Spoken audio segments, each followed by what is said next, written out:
Hey everybody, and welcome to Day 1 of the Final Fantasy Tactics Colosseum AI Tournament League for May. I'm Sardek, and with me tonight is Korremar. What's up, nerds? We are indeed.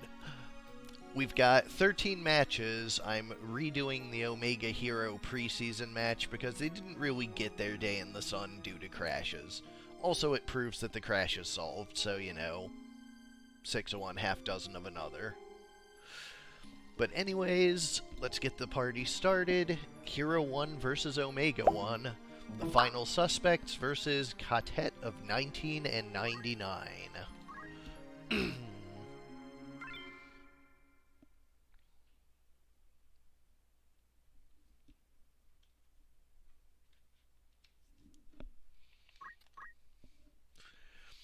For final suspects, we have Oakley the Geomancer with basic skill Hamido and attack up.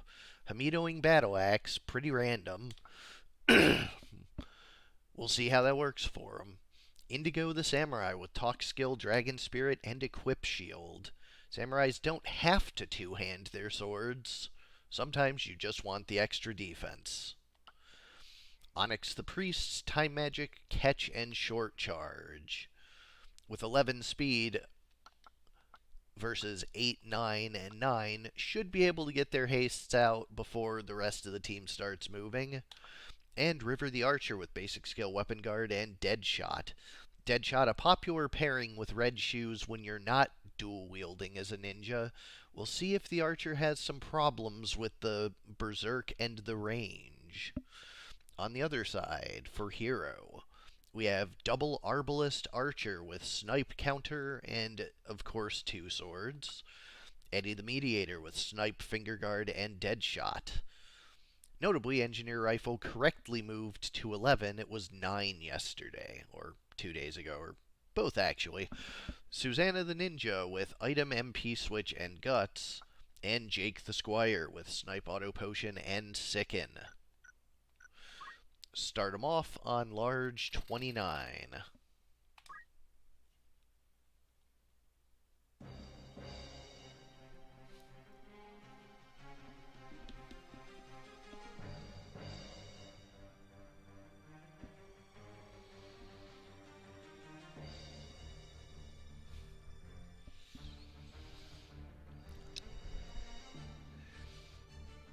Alright, this map does have a little bit of terrain, so could give that Berserk Archer just a little trouble. We'll see here.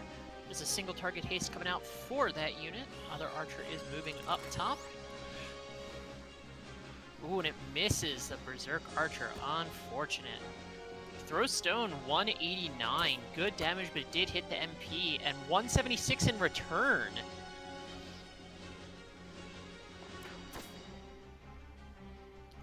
$195 there. Berserk successful hit 1. Undead Archer is down. This Ninja Shuriken is going to finish off that Geo as well. It is a 1-for-1. But it looks like the Priest is going to be able to bring that Geo right back up. Ninja getting another turn immediately, going for a Shuriken, but the Priest has catch.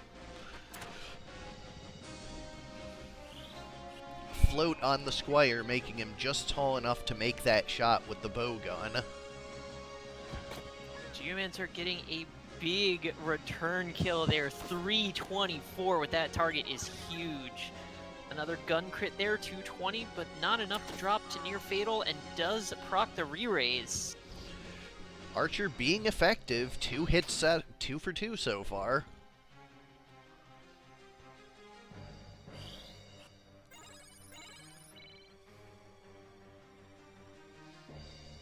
This team is vicious. It is putting up some huge damage numbers. There's a cheer up, going to help that Samurai out just a little bit, but not enough. Reaching too slow to prevent that gunshot kill.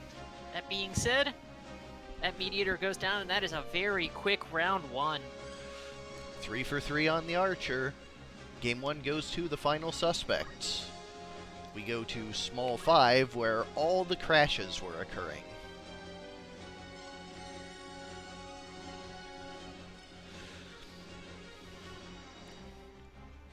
It was happening as soon as the Squire on the black team started his turn.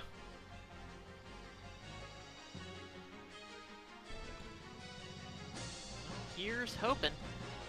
Ninja moves up nice and fast early on. 2 shots to the priest and does hit that MP. Takes her to 16 MP. She does still have enough for this cast here. 2 shots from the undead archer into the Geo. 84 each, good damage, but not enough. Geo is going to get an action now. Going to move over to take this ninja out. Target will do it. 324, no problem. Jake the Squire gets to take his turn. That's what I like to see. And a proc from that crossbow, too. But that did not work. There is the issue with the Berserk bow, and that is enough to bring that unit down. The sicken from the Squire on top of the proc were just enough. 2 more shots, drop the Geo down.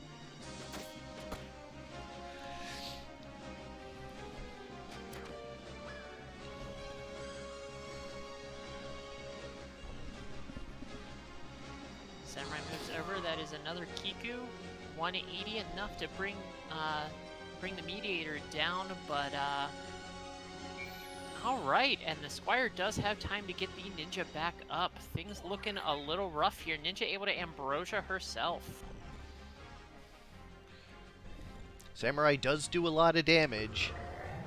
And he is going to hit 2. But not enough, it looks like.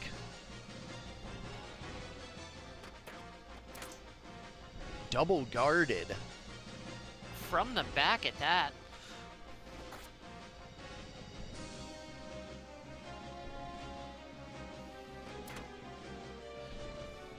Did not guard that head break, and it does apply the poison as well. So she is going to start ticking down, even though she does guard and dodge. And yeah, re-ray is not going to matter, unfortunately, since she is the last unit up. She's getting good spread damage, but that auto potion is really taking its toll. Fireball 126, not dodging that. And there's a crystal.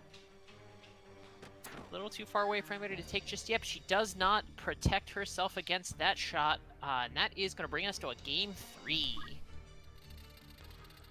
Medium 56, coming right up.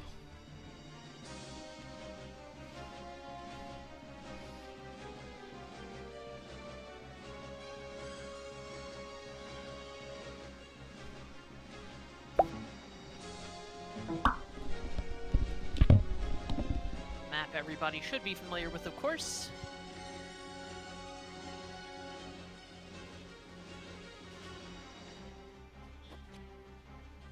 Magic Shuriken out the gate, but does not land. And there is a haste on 2 going to come through. Let's see if it actually lands this time.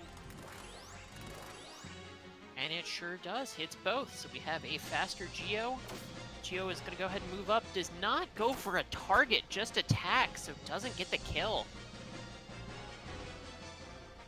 Interesting choice, not using the target there. Geo does go down as well, but the archer is in range, going to get a big shot, misses it on the Squire.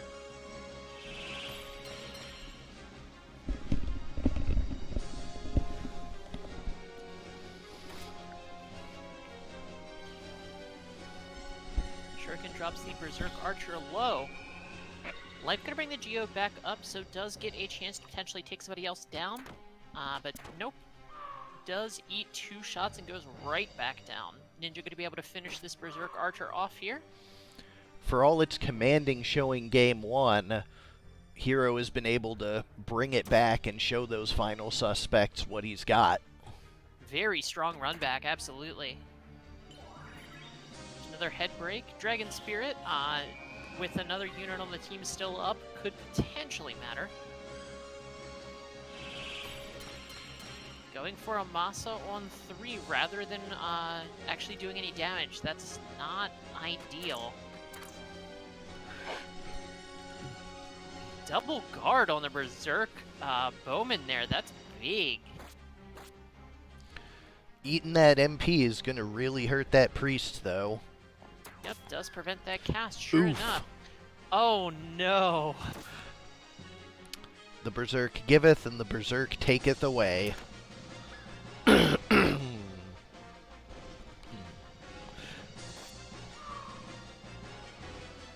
That will do it. The Here, yep, Berserk ranged units are a big gamble, and it did not pay off there. Hero takes the final preseason match 2-1.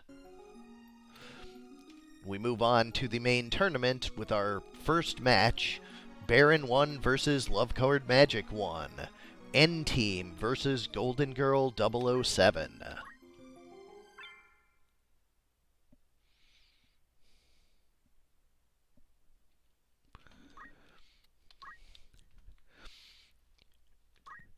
For Baron, we have Noah the Monk with Steel, HP Restore, and Attack Up. Earth Close, of course, for those bigger Earth Slashes.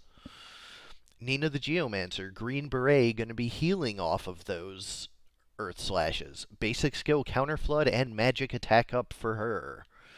Nil the Mind Flare. These need no introduction. You saw them last month. And Nell the Chemist with Talk Skill, Finger Guard, and Equip Armor. 323, pretty good size for a chemist, I'd say. On the other side, for Love Colored Magic, we have Junko the Monk with Time Magic HP Restore and Equip Armor.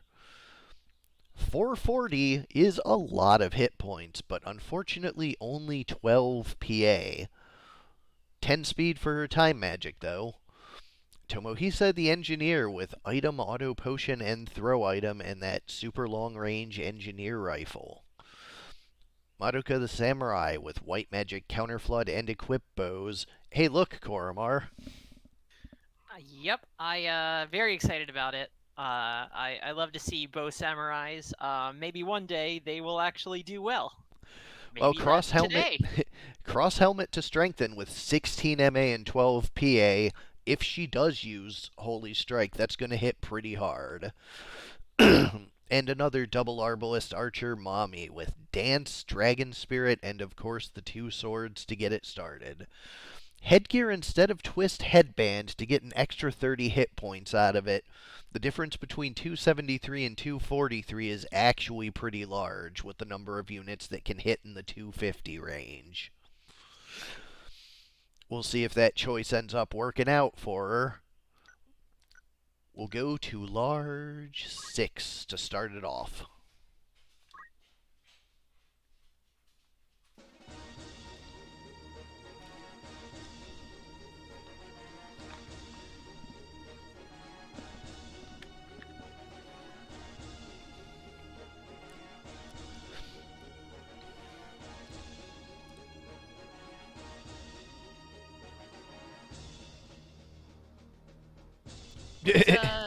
What's happening there?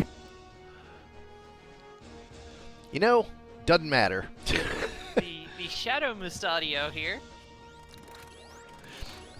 That's the palette not being made yet, and me having applied the patch that does the palette fixing. Had I not had the patch, he would just look like plain old generic Mustadio. Should not impact anything because I do have the the blue-colored crystals fixed, so the crystals shouldn't break anything. We have a Polka Polka coming out, so we are going to reduce the PA from that team. Definitely going to impact the Monk, of course.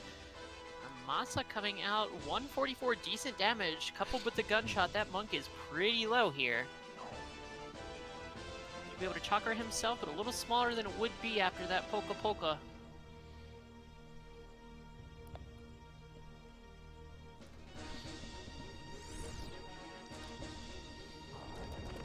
Hell, Ivy, no proc, a counter flood for 64 and does get a proc. I don't believe Overflow was on that team. I think that's Magic Attack Up, so that's just a natural 20%.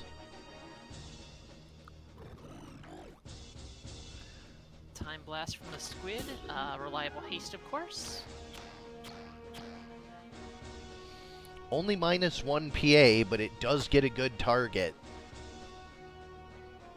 There's 121 solid damage from Shadow Mustadia. Shadow Mustadio. And she does, in fact, use the Holy Strikes. 180 is no joke. Very solid damage coming out from a very underused spell.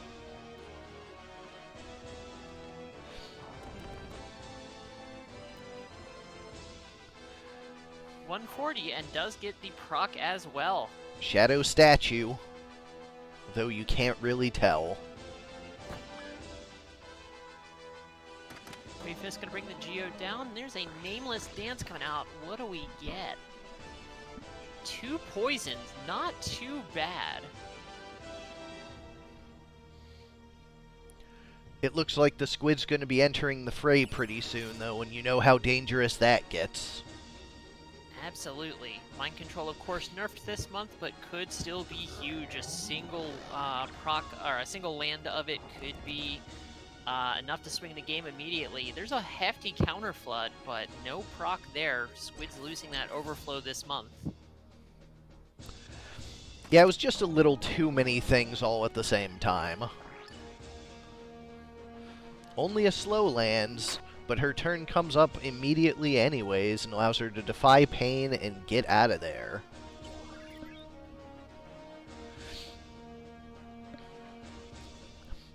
And it's Squid time. Could very much still be in favor of either team. It does look like LCM is just a little bit ahead, but things could swing very quickly. That sleep definitely going to work towards that pretty well here. And it looks like very bad compatibility between that monk and that chemist. Counterflood across the map gets another Petrify. With a mind control landing, that looks like a turnaround for sure there. Absolutely. With the Petrify and then getting the chemist back up, yeah, things are not looking great. Oh, a big Earth Slash, gonna heal 2 members. Carve Model does pick the archer back up, but the monk is going to get a turn before the archer goes, and she goes down. It is just the Charmed Monk versus the full team for Barren. We saw last month, any kind of charm is potentially game-winning all on its own. It's such a big tempo swing, so yeah, even the nerfed Mind Control already proving very strong.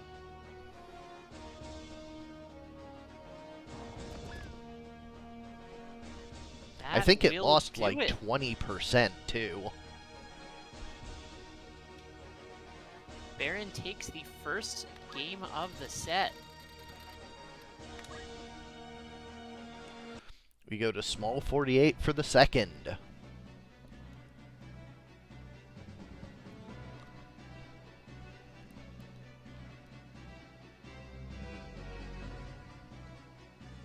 The map that always looks like there are no units on as it loads in. Yeah. I'm thinking about moving the starting positions to the front side of it.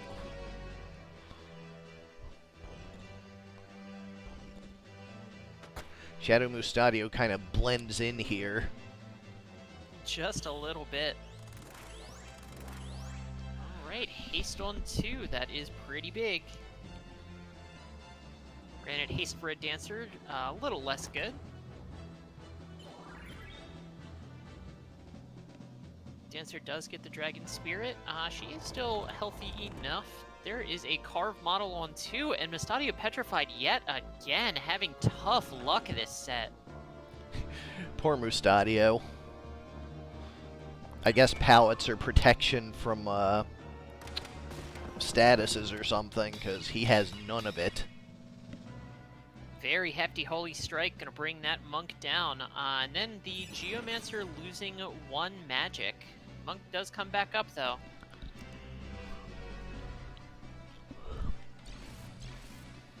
Petrify is off, and we are back to 4v4.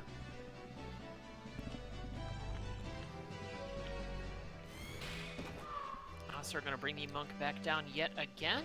Just before his turn, too. Super effective. No petrify that time on account of dead. Ooh, but another mind control. Counter flood coming out, so does get a little bit of revenge for it, but the samurai is now working for the other team again.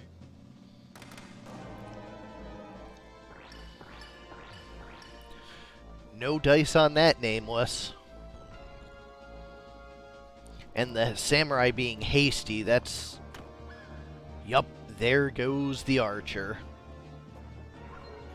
Monk can pick somebody back up here with that revive, but it is a 5-on-1 currently. And Monk is opting to move down and go on the offensive instead.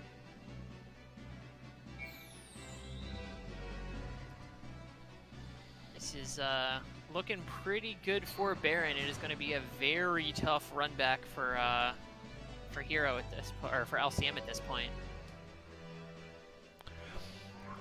Hitting both of those charms, obviously huge. Even 20% reduced, they still do hit, well, often enough, obviously. And both of them were only a single target, so still proving effective even when it's not, you know, incredibly reliable charming multiple members at once.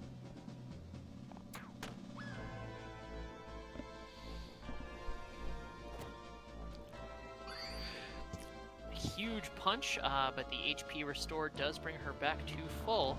Carved model, though, but she, I believe, if I'm not mistaken, she does have a Genji equipment, so she may be immune to that Petrify. It does appear that there are a bunch of best and worst compatibilities between these two teams. Because you're not punching for 333 without best. Yet another HP restore. There's a not-so-friendly fire on that Holy Strike. 225. Aqualung, not enough to bring her down. An HP restore yet again. And no sleep proc. The monk is just completely in charge of this corner somehow. Refuses to be put to sleep. But enough chip damage to endure that 333 is enough to take her past critical and all the way to dead. It is just this samurai now, and that's gonna be a tough run back here. He is gonna be able to get the archer back up, but it is a 4-on-2. And with one crystal already. Damn it, Shadow Mustadio.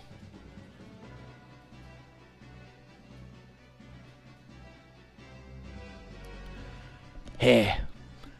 That's fine, I know how to fix this. This will only take a second. I will start the next match while I'm doing that. Alrighty.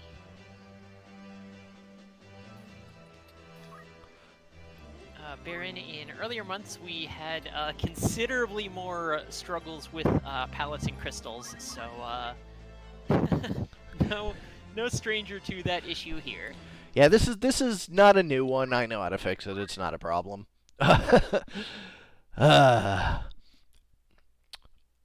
Okay, for Fig 1 versus Kaffe 4, no half measures versus Damon Tux. For Fig, we have Walt the Time Mage with item, auto potion, and throw item. Jesse the Squire with Snipe, CT Save, and Sicken with the E2 for that big defense. Mike Samurai with Punch Art, Hamido, and Deadshot. A Deadshot Hamido Murasame is going to do a whole lot of damage, so looking forward to seeing that. And Skylar the Sage, notably without talk skill, with White Magic, Arrow Guard, and Short Charge. On the other side, for Kaffe, we have Marduk the Ninja with Steel, Catch, and Guts, and of course that secondary Morning Star for that huge damage. Mushkushu, something or other, the Thunder Dragon. Hadad the Archer with Item Hamido and Deadshot. This one without the red shoes, hopefully gonna be good enough. And Bellet the Wizard with White Magic Regenerator and Equip Armor. I'm going to go into the memory card and fix the issue with the previous match. We will come back to it after this one. Alright. For now, we go to the slums.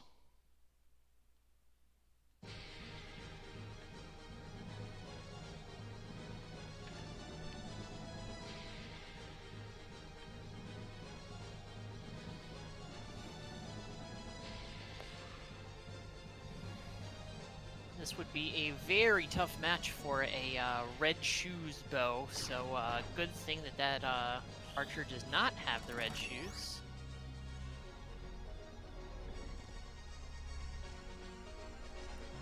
Archer is going to go ahead and move up, and is charging something against that time mage here.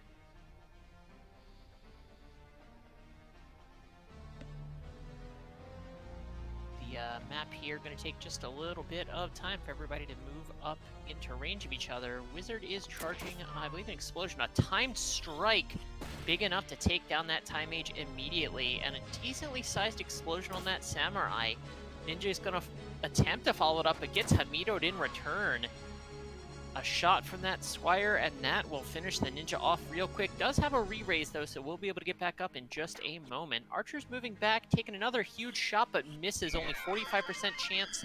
Does not prevent the full life, so the time mage going to be able to get back up. Will it get an action before it goes back down? Dragon moving into range. Thunder Breath on the Samurai. 225, enough to take the Samurai down. Is still anybody's game here, though. Time Mage getting a Phoenix down, going to bring the Samurai back up at just 11 HP, so is going to go right back down to this explosion from the Wizard. Ninja getting up as well, and is going to be able to shuriken the Time Mage. Not enough to kill.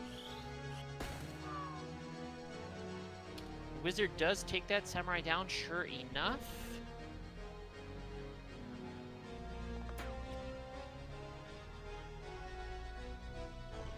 Artist saying you have the wrong team. Says it's Kaffe 1, not Kaffe 4. We will see in a second there. Full life coming out again. Samurai is up, and there is another cast coming out from the Time Mage. This Ninja is low. Now, Does go let's see. for What a am I shuriken. supposed to have? Kaffe 4 is what I'm supposed to have. And this is...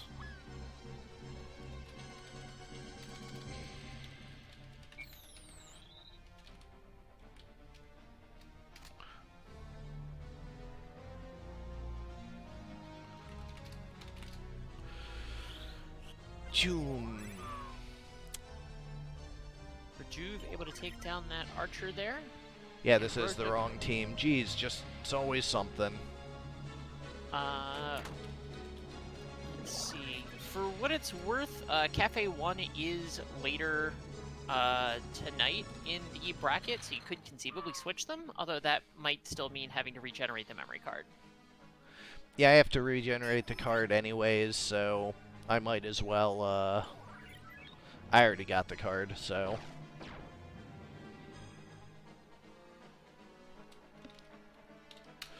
That, of course, still an easy fix.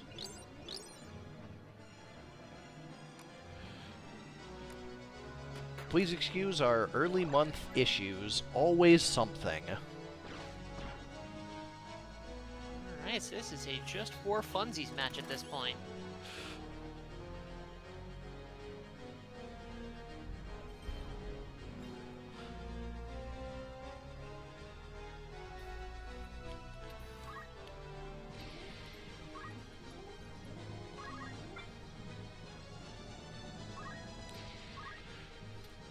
For the actual Demon Tux, we have Debian the Chemist with Time Magic, Auto Potion, and Sicken.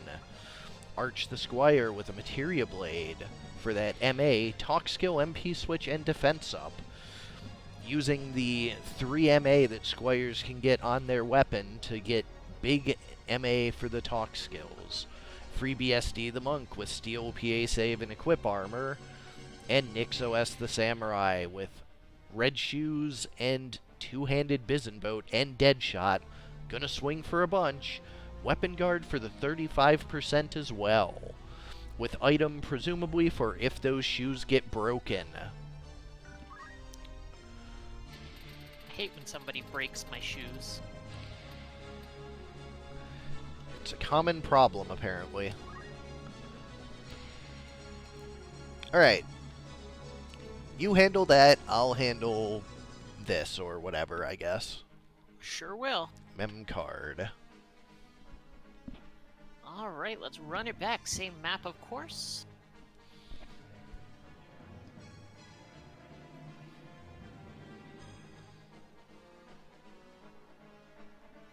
Time Mage charging that haste, 100%, so will land on the sage, but just the sage, nobody else hasted.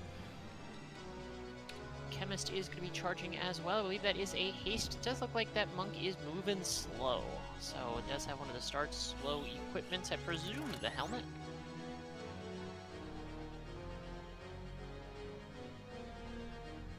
Everybody taking just a little time to move up to each other. Monk nice and fast now and is going to be able to get an Earth Slash through some terrain. Decent damage to the Samurai. Nothing super dangerous just yet. There's a 100% chance of that death sentence. Time Mage is not too long for this world. Decent damage to the Chemist. Sicken as well from that gunshot, coating the bullets in poison. There's a slow on the Monk to bring her right back down to the speed she started at. Ambrosia could keep the Chemist nice and healthy, but it does mean he's not doing anything else with his turn currently. There's a hefty lightning stab using that verticality, but does not hit the monk, only lands on one. 368, a giant crit from that Deadshot Berserker. Another slow. Slow, in my opinion, a little bit underutilized. It is absolutely brutal. Yeah, half speed is no joke. 150 damage to the Berserker, getting a little lower, but still healthy enough, and of course does not care even if he were near fataled. Another death sentence, and it does land at 67% this time. Monk going fast yet again, going to take her turn right after, and she is moving back home for a big spin fist. Not enough to kill either. CT save on the Squire, so to be able to act soon. This is the Time Mage's last action unless it gets raised. Is charging a slow and will likely be able to get that slow off before going down. Stasis Sword going to kill the Chemist, and there is a slow for the Monk yet again. She is behind enemy lines as well, not in a great spot. 588 crit to the back of that Samurai.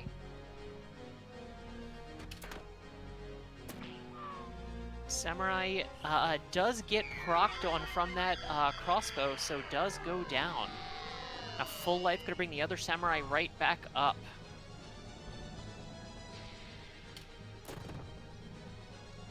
Monk repeating fist into the Squire, going to drop him low. Another CT save, so he does get an action. Will cheer himself up, so regen, but that is real slow. He's still very low. Starman moves up a crit into the back of the Squire. Squire goes down, and that's a big rejuve to heal that Squire up. Things not looking great for this Monk here.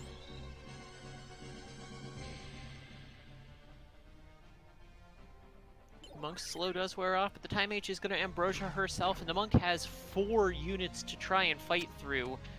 Her team is all pretty close to crystallizing. She gets crit on, doesn't go near fatal. She has a ton of HP, but is real low. And it is just a matter of time here. Another shot or two, and she is going to be finished off.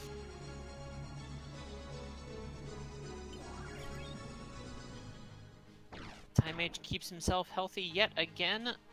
Pops up top. There's one crystal. Samurai going to move over and is going to go for the finishing lightning stab here. That will do it. The Monk goes down. Round 1 goes to Fig. Small map 83 next. Actually, hold that thought. I think I loaded the old save.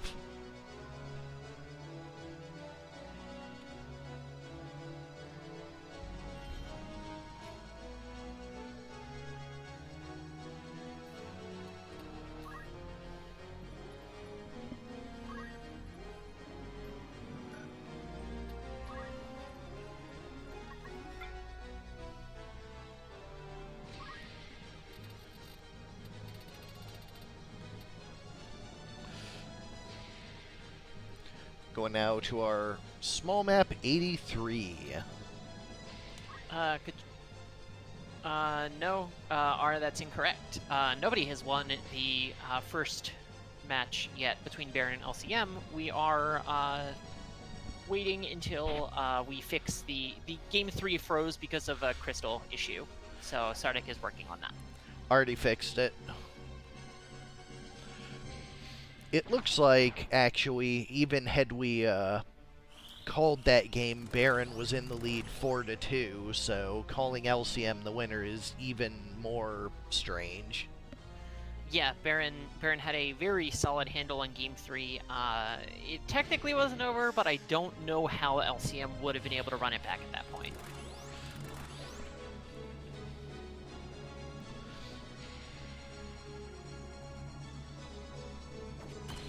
A Stasis Sword coming out from the Samurai, but it misses.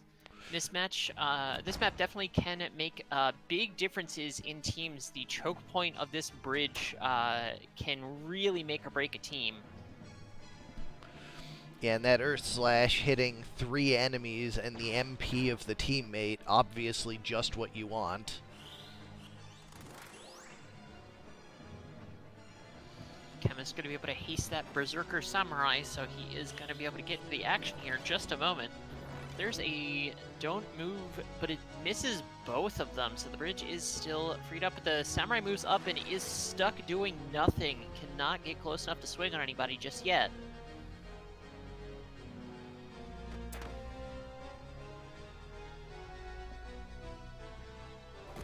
Another hefty Earth Slash, hitting 2, dropping that Samurai low. Chemist going to keep himself healthy here. Time Mage is going to pop back up top, go for an Ambrosia on the Samurai, but that is going to be the Time Mage's last action here. The Sage swinging the staff, going for a bonk yet again, gets nothing out of it. Ooh, and the Berserker is dropped low, but of course does not care about being low. Does get preached, so Re-Raise is going to be able to move up, swing on somebody potentially here. Sure does. 322. Goes down immediately after to the poison, but does have that re-raise now, so we'll be able to get back up. Bridge is cleared out, so the monk moves over, goes for a spin fist on 2, drops the Sage. Auto potion on the Time Mage could keep it just a little bit healthier. Haste on 2 here. Doesn't land on the Squire, though. Time Mage goes down. It is just the blue Squire. Squire going to bring the Sage back up here. That is a spell charging on both. I believe it's a slow flash heal. Going to top the Sage off. There's a Demi. Hits the friendly monk as well. It's going to be a Mimic Darvon on 2, but it doesn't land on either. They are too excited to go down. Samurai gets up from the re-raise, kills the Squire. It is just 1 now. Chakra going to bring the Samurai back up to some degree of health. A book read does poison. Let's see here. Preach on the Samurai again. Things not looking great for the blue team. Likely to be seeing a game 3, right? In all likelihood, yes. That is Samurai one is big finish mid-charge. things off. That is a win for Kaffe, and we are going to game 3. Map 33.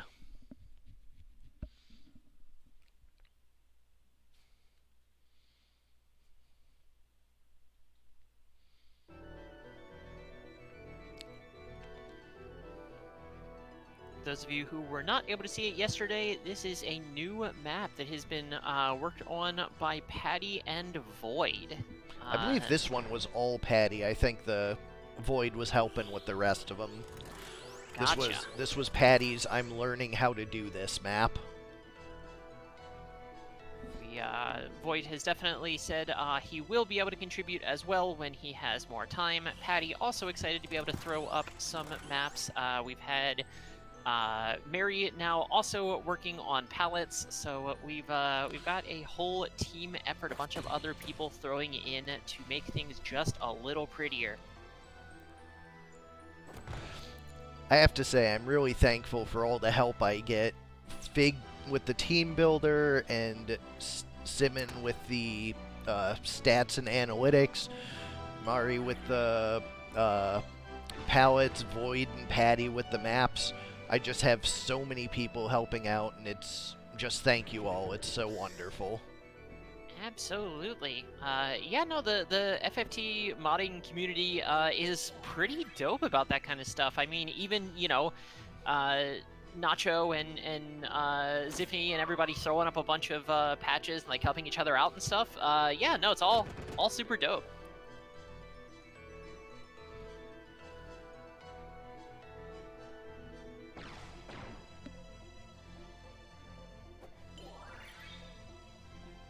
Another Ambrosia coming out. That Time Mage is death sentence, so only has a couple of actions left here.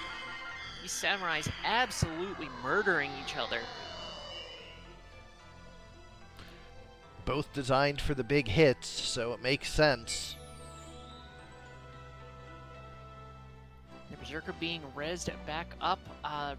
The low HP, of course, not a big issue. The Berserker does not care about being near fatal and will gladly continue to murder. Big Spin Fist from the Monk drops the Time Mage, does some chip damage to the Samurai. It is a 2-on-3 here. It's not for long. That Samurai is brutal. Absolutely, and not even a Berserker. That's Deadshot, 2 hands, and Hamido. Ooh, speaking of Hamido, yeah, comes out there, but it is guarded.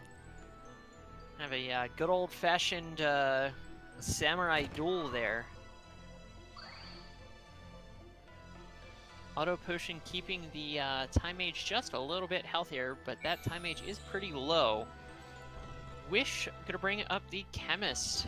Chemist and Squire all up in the Samurai duel situation there.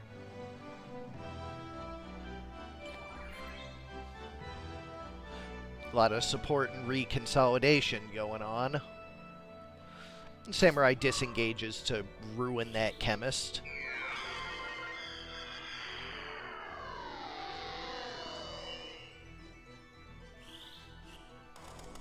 Squire comes back up. Here's a slow coming out. Lands on 2. That is very big. Well, not on the Samurai any longer because the Samurai is dead. Dead, of course, is going to clear that slow status. Wave Fist over the broken column takes the Time Mage out right before the turn, so the Time Mage ticks down immediately, but is going to go ahead and get rezzed back up. Weapon Break going to miss, but this Samurai is going to get a swing here. Will not miss, but not enough to kill either.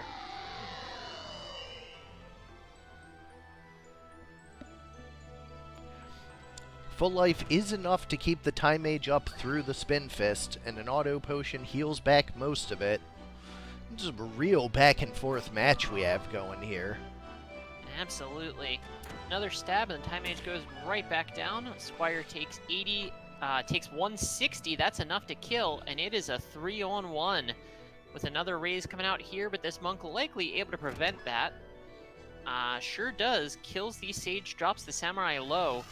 Could still go either way. Samurai is going to opt to Murasame himself back up to semi-healthy, but heals the Monk at the same time.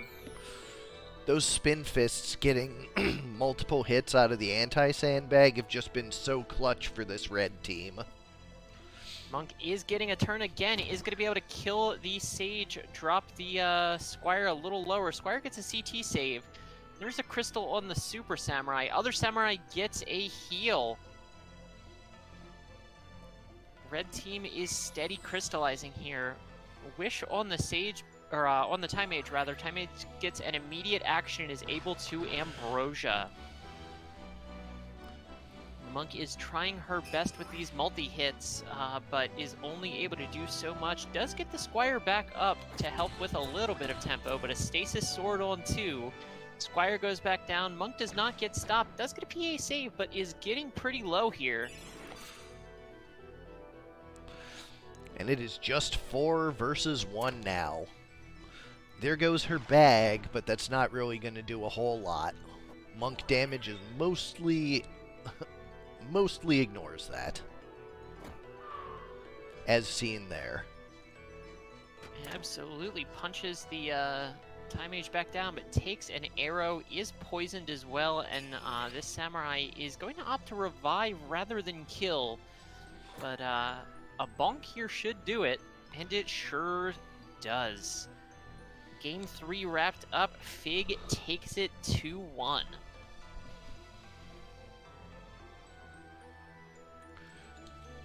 Two-one for Fig. Whoops.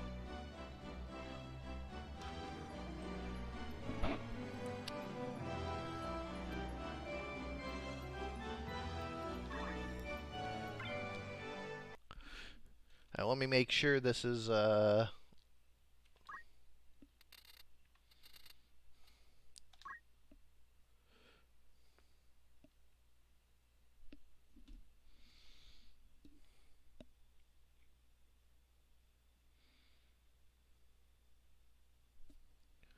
Also, I appear to have had them on the wrong map.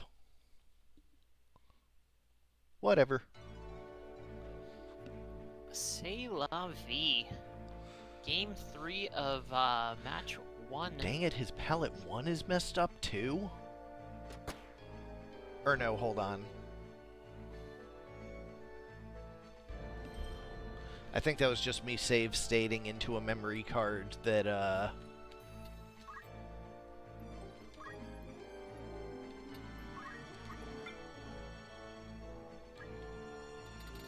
Stadio ruins everything.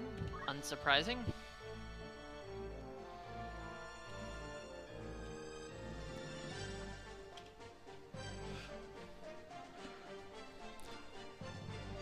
well, whatever. Let's watch it and see what happens, and if Mustadio crystallizes and someone picks it up, we'll go from there.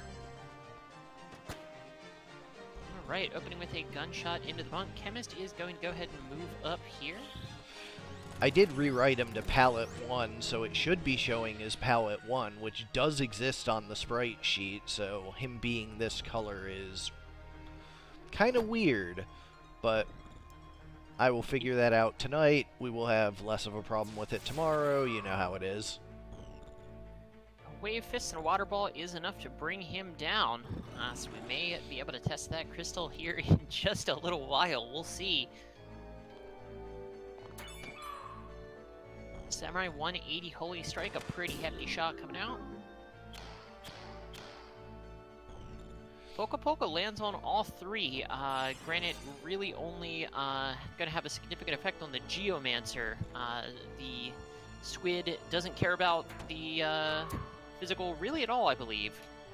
Another shot from the Archer is going to be able to bring that monk down. Other monk's going to move back up and revive the Mustadio, so no crystallization just yet. He is going to heal himself up with an Ambrosia. It's nice and healthy. Moves back behind the Samurai. Samurai is going to move over and go for another Holy Strike. Only 90 damage. We have some compat issues there.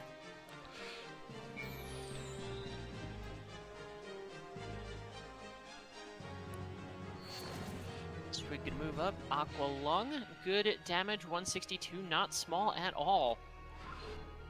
The long-range Mega Potion does keep the monk up through that Archer.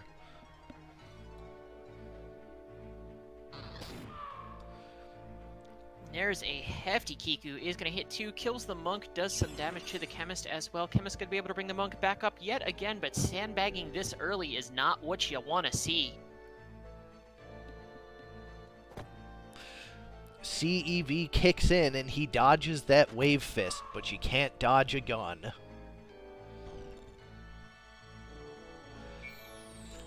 The monk surviving 1 on the sandbagging is having the team come out ahead.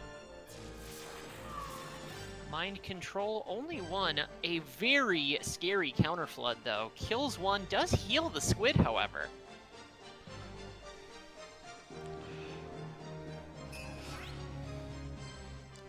Sorry about the Counterflood.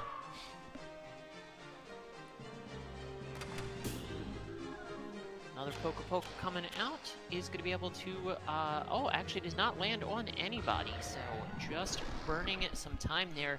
A big Masa hitting 3, Counter Flood going to come through, does some damage, no procs on the Samurai, so she is still doing okay. Wish on the Monk yet again. The Masa does break the charm, that's pretty important. That Monk has crossed over and come back time and time again. Double charm. Counter Flood gonna hit the squid for decent damage. The archer does murder that monk. 2 shots. And the other monk is gonna get healed here.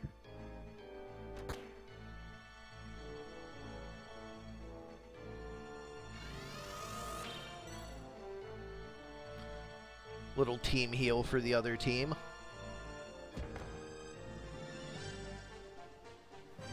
Earth Slash is guarded. That was attempting to heal the teammate, and it did guard. Defy Pain does heal her just the same, though.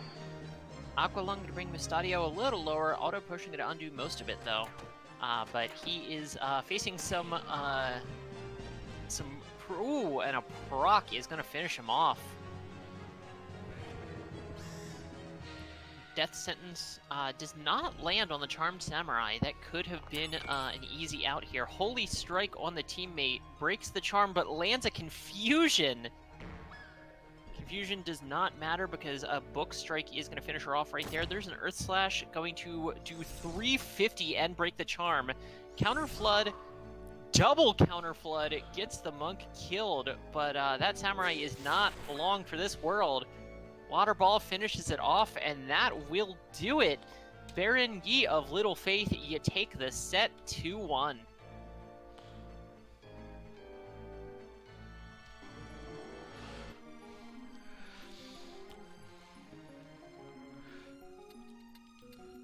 Alrighty, we go to round 3. Ajorably 3 versus Love Colored Magic 3. Whoops.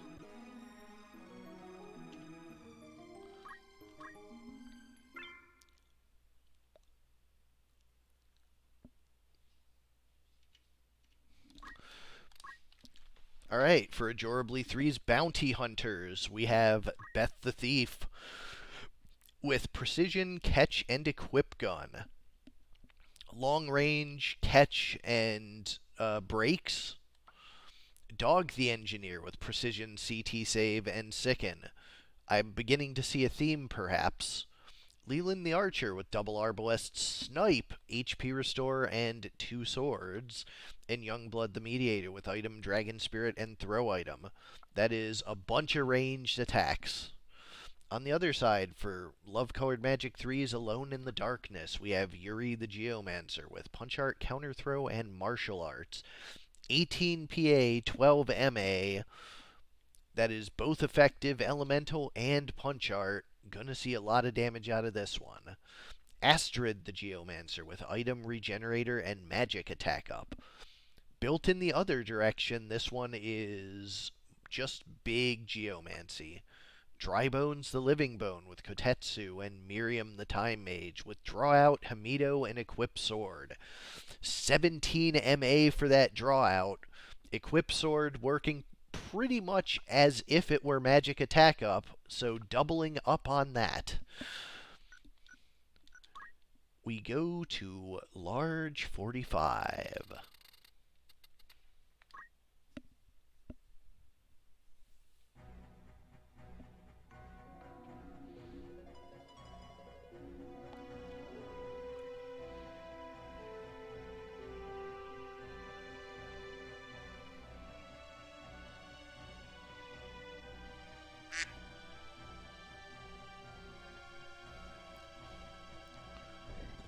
Oh good, another Mustadio that doesn't work.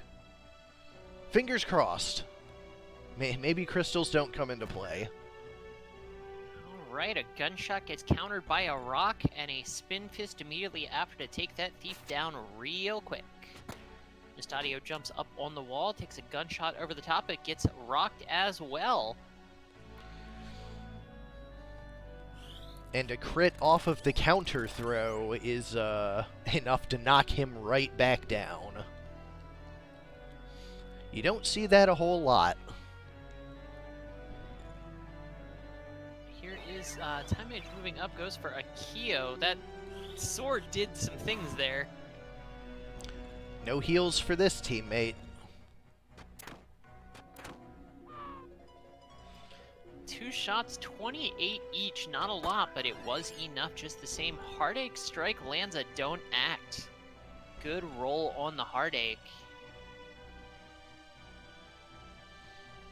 But the Undead Geo is down to 2 already, so could potentially stand back up. Asura hitting 2. Pretty solid damage there. But a Phoenix down, gonna bring the friendly Thief back up. Thief is very low though, and will likely go back down here in just a moment.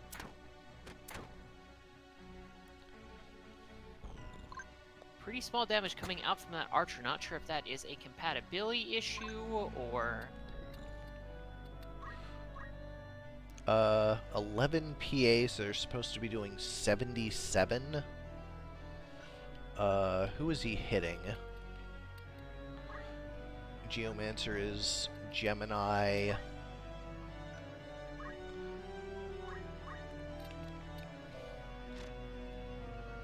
Yep, worst compatibility. That'll do it.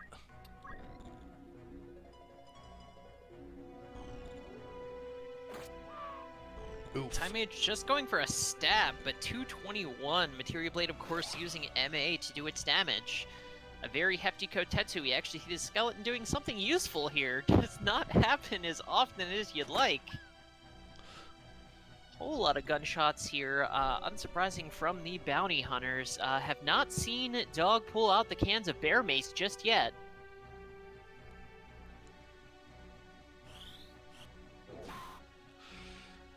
No death here.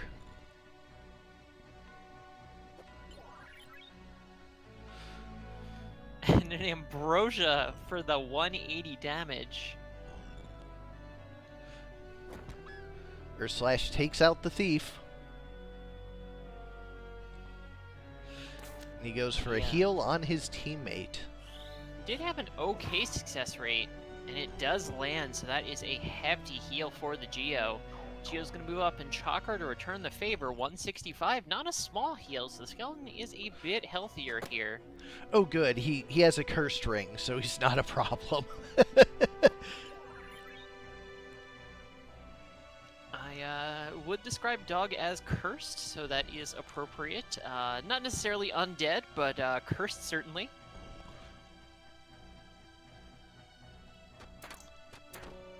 There goes the shield. Blocked the first one. Also blocked the second one, but not like that. Wave Fist, though. Geo says, I do not care about missing any gear.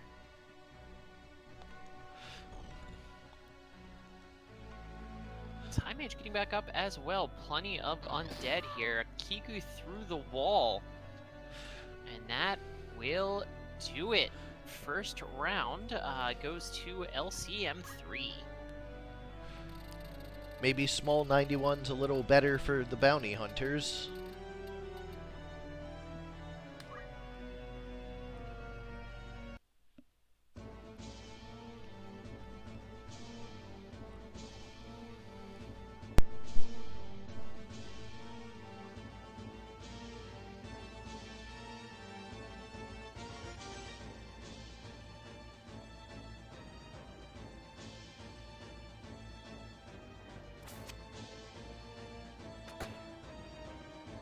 Bounty hunters do have a little bit of high terrain on their side here. Thief jumps up top to get an early gunshot out.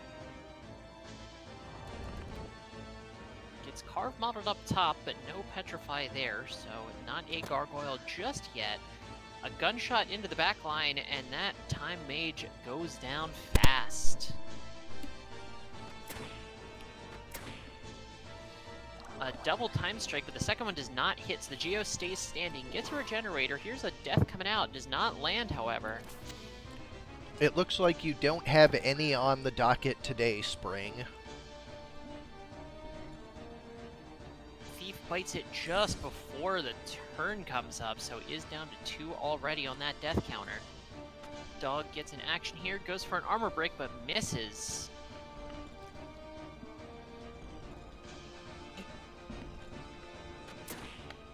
Death over the wall. There's another double time strike, and it does land that time. Second one is enough to kill. Mimic Darvon does not put the skeleton to sleep. I didn't think skeleton slept, and the skeleton apparently does not think so either. Wave Fist through the wall. There's a death, and it does land. That is going to kill the mediator. A little bit of damage. Sickened on the skeleton as well. Didn't know skeletons could be poisoned, but again, here we are.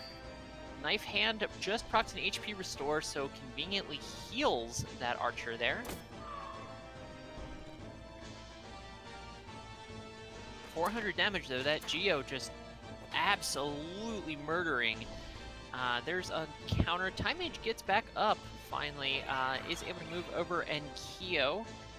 It's a Shell and Protect on 2. And a Kotetsu to heal the team.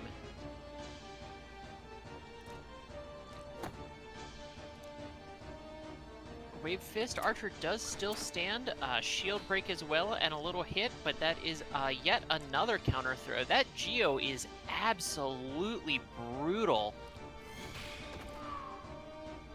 Asura finishes things, and that is a clean 2-0. LCM takes the set, and Ajorably 3 is sent to the loser's bracket. We go up next to Ara4's Random Musical Dance Number versus Omega4's The Omegasuspekts.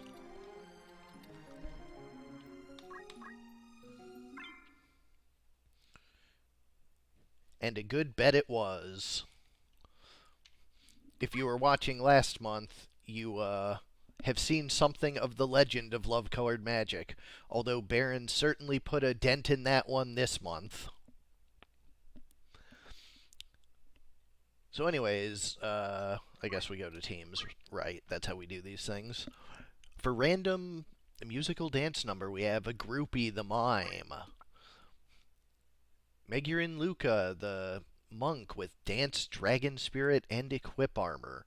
Barbuda and Plate Mail, gonna be very slow to act.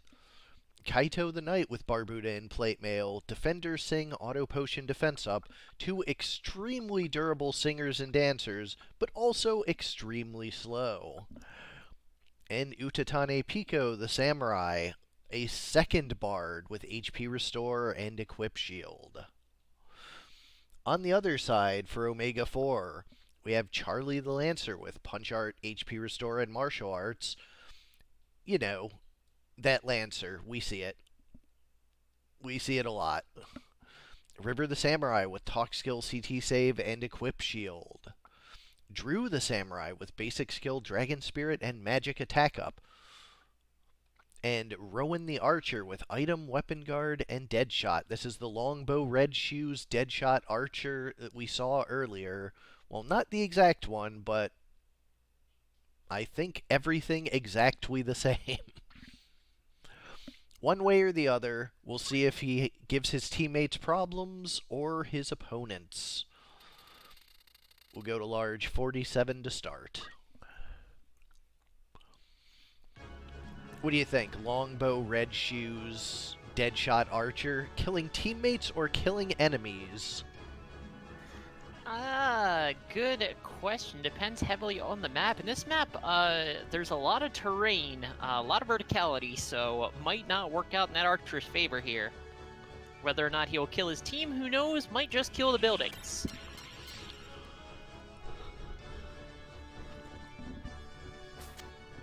Two regions in a haste from that Masa Mime moving up real early, as Mimes like to do, and is just going to get jumped for a whole lot of damage.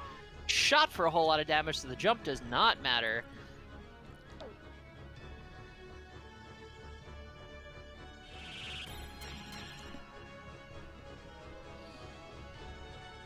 Going for more Masas there. Here's another shot coming out early, but that is going to hit the building. Angry at buildings. I do have some friends who are architecture students, and it sounds about right. There was a a fun statistic at the school where my brother went to college, where for the entire time he was there, there was not a single semester that went by without a stabbing in the architecture department. It's a cutthroat field. Yeah, apparently the stress just got to them.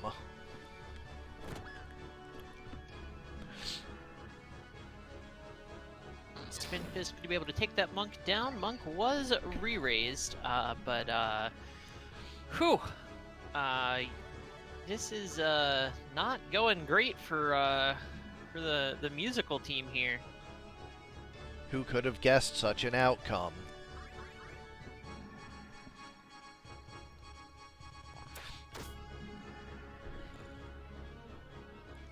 Archer is absolutely raining these arrows down. Samurai is just buffing her team over and over with that Murasame. But there's a Kiku. Other Samurai not having that problem is going to go ahead and get that line shot out. Drops one unit, does some damage to the other.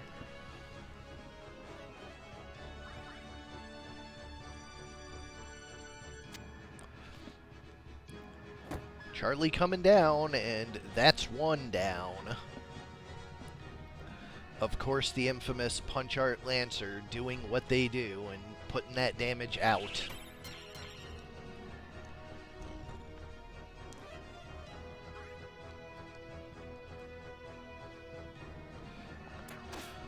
Only 88, so probably another worst compatibility there. Been seeing a lot of those today.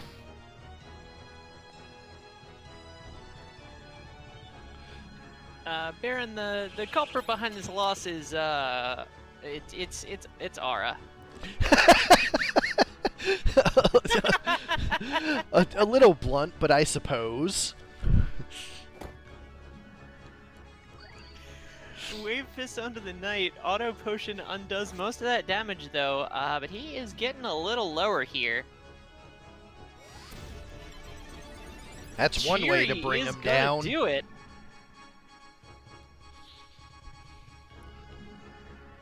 First round goes to Omega. We will see if the small map benefits Aura at all here.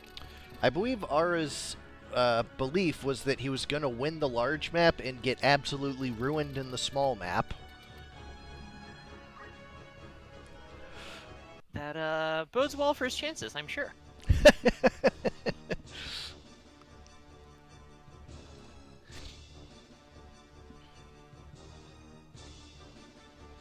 Definitely one of these small maps. Although sometimes units like to jump down to the bottom and make things weird. But unless the unit jumps onto the bottom, that means the Berserk Archer has a clear shot on the enemy team.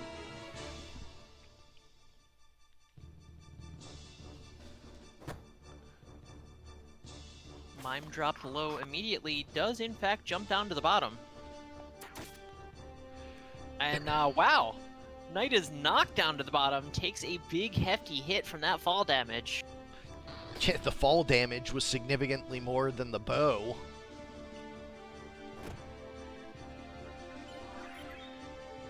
Monk brought pretty low as well, re-raise, but don't think that's going to matter. Granted, with the mime being down there, might be able to potentially actually mimic a couple dances or songs this time, but we will see. Slows wear off, and the monk starts dancing. That is going to be a Kiku 1-2. Kills one. No dances happen there. Samurai eats a Wave Fist. Not dead just yet. Sing and run, because you can't get back up. Whole team hanging out down here now. It's the place to be. That is just fine for the Archer. He does not mind taking the high ground.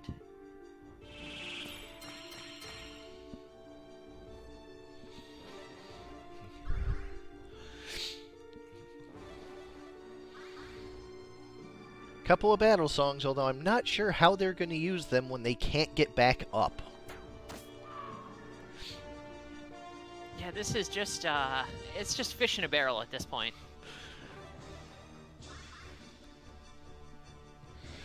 Knight has battle skills and I guess no the vertical tolerance. He wouldn't be able to hit up there.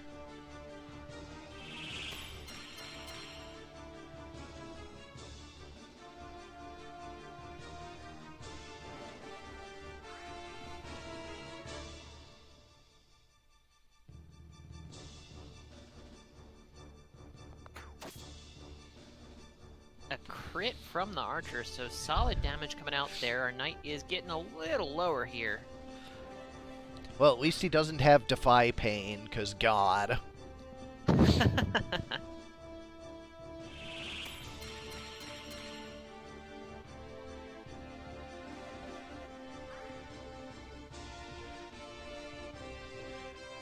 Just a matter of time here. Another shot for 88. More damage, no auto potions.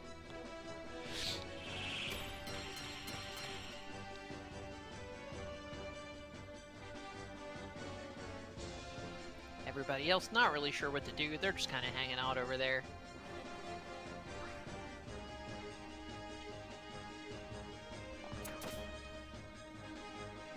One more shot will do it.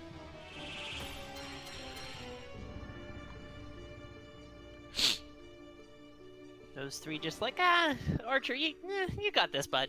We don't need to help. You got it. It's your time to shine. At least they didn't decide to run and stand in front of him. Follow the leader. And that will do it. A clean victory for Omegasuspekt. RF4 is sent to the losers.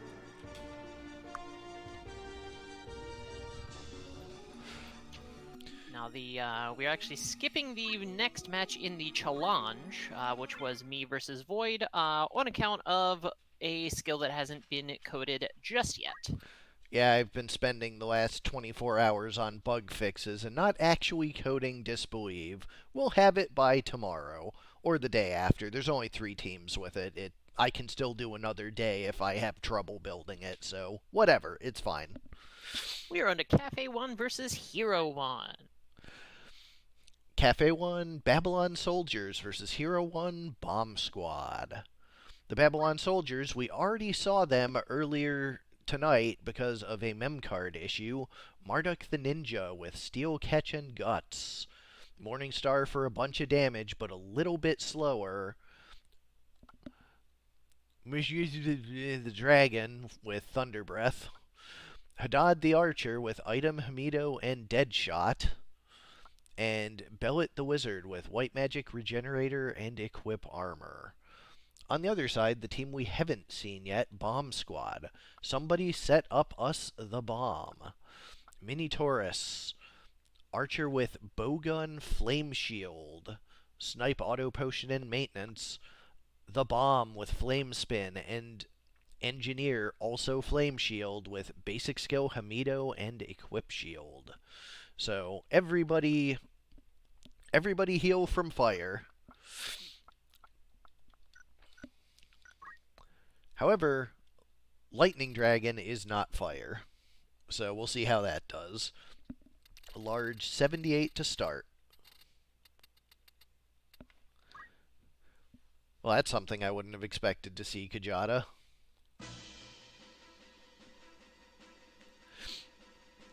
That would be the reference, Barren.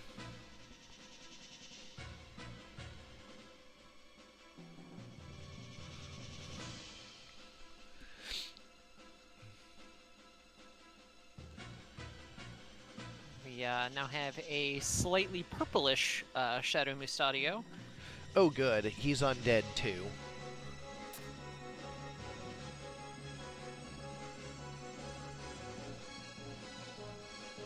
So, no crystal problems, because undeads don't crystal.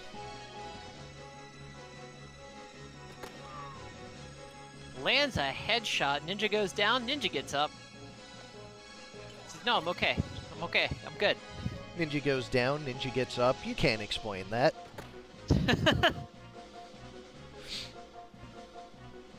not aim for the headshot with his second shot there. Just takes a hit. Everybody moving up the terrain here. Ooh, a Thunder Breath coming out early, 225, but Minotaurs are big ol' meatballs. Chain Lightning onto 2, but only hits the bomb. No charm quite yet. Time Strike takes the Minotaur really low. But a gunshot takes that archer real low as well. A blow fire onto the dragon. And this archer is going to finish the other off. No, he's not! There's a hefty flame spin. Gonna hit 3 and heal the bomb, of course. Sure can. Able to finish the Minotaur off. Minotaur is not necessarily in a great position. Oh, that is a big bow proc.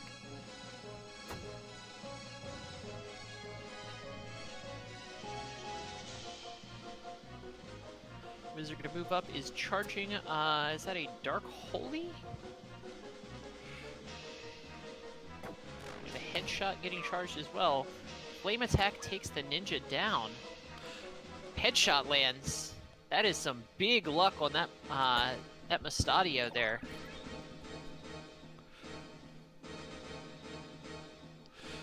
Getting the leg aim as well on the dragon. That's going to make him a pretty easy target for the rest of the team. Because everybody is ranged. Sure is. He does get back up though, but at only, well, after the region 107. Thunder Breath though, 225, a big hit onto that bomb.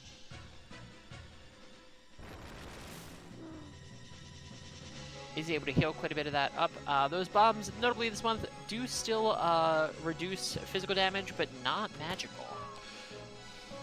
There's a Gun Hamido, and that'll finish it off. All right. That is a win for Hero, going on to the small map.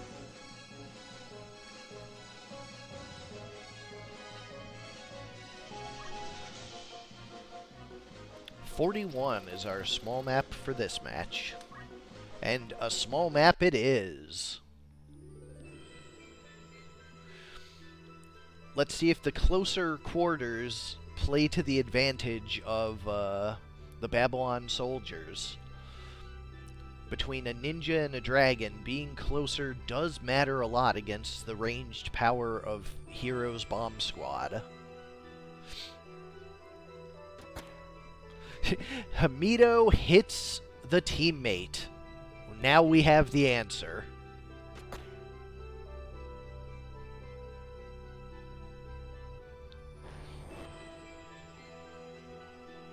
Will fire not quite enough to kill the wizard. Heartache Strike, and it procs a Berserk on the wizard. That, usually you're not excited to see a Berserk off Heartache Strike, but on a wizard, you usually are. 225, big hit on the Minotaur. 5, not a big hit on the Minotaur. That headshot does not land. Magic Shuriken, though, gonna bring that wizard back up to a little healthier, but what is she gonna do with it? Because all she's got right now is some very tiny stick bonks. Bonk. Archer not able to shake that one off.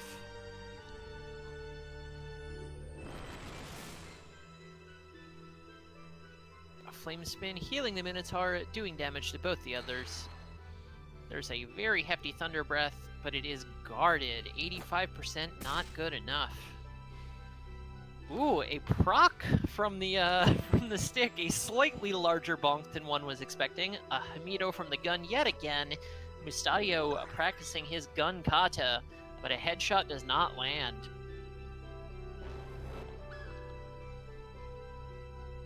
Dragons have a very big head, so wild that you weren't able to hit it with a headshot, but you know, that's just me. I mean, maybe it landed the hit and the head was just too thick. That's a possibility. You maybe have to land like an eye shot on it or something. This is Kaffe 1 versus Hero 1. in between two of your matches, Omega. The next one is yours. And the previous one was yours. Notably, though, if you look at the challenge, we did skip match 5 on account of a skill not being finished yet. All that being said, Hero 1 takes Game 2, and that is a 2-0. We are moving on to Omegasuspekt's match. It's going to be Hero 3 versus Omega 3. Hypest offense versus Team Trees. In all caps. Very important.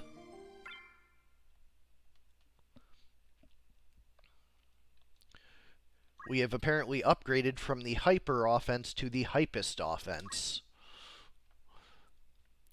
We have Tyranitar the Engineer with Dance, Catch, and Abandon. So, a whole lot of evasion on this one. Melmetal the Ninja with Punch Art, Weapon Guard, Attack Up. Red Shoes Morningstar, you know what these ninjas do. With 8 move, by the by. 8 move. Garchomp the Monk with Item, Counter Throw, and Equip Shield.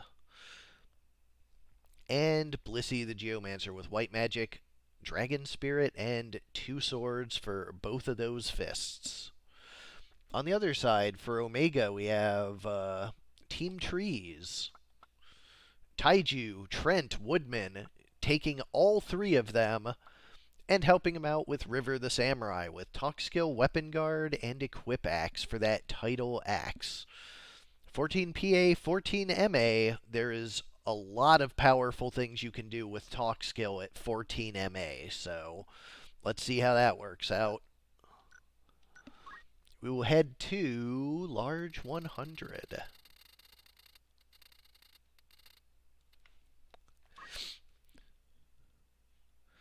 I think Omega probably found the definitive Talk Skiller build for this month, being the combination of the Samurai's bulk and giant 14 MA. That's going to be really effective.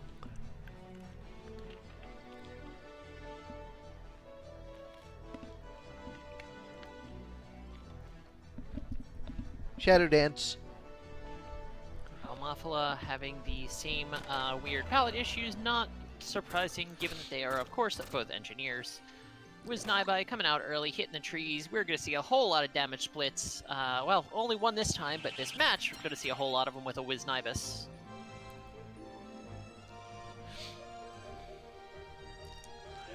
Trees splitting off instead of clumping together.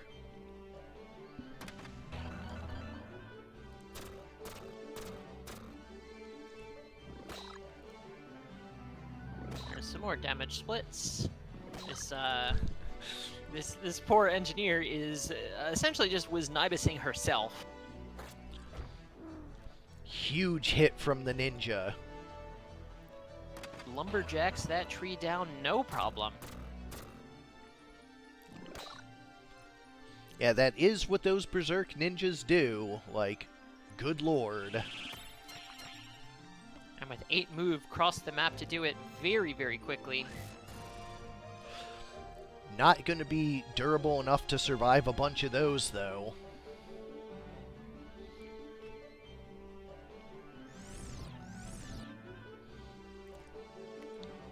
Two Hell Ivies, no procs.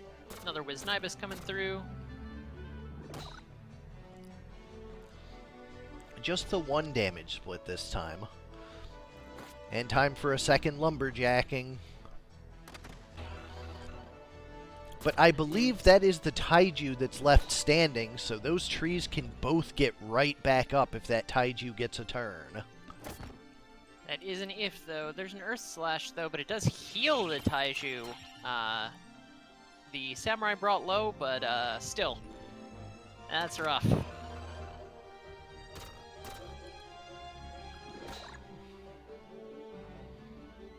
Taiju does get the turn and elects to kill the ninja instead of bringing up the teammates. Probably still a good decision.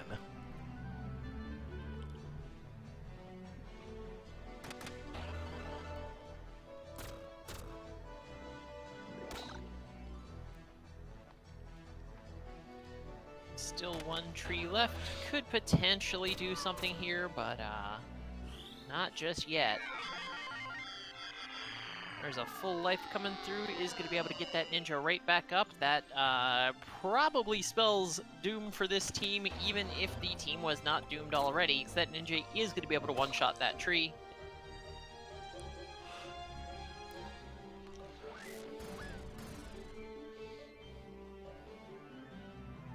Tree does opt to go for the kill rather than getting anybody up, and this Geo is probably just going to finish things. Not quite enough, but very close. Ninja will, in fact, finish it, though. Game 1 goes to the hypest offense.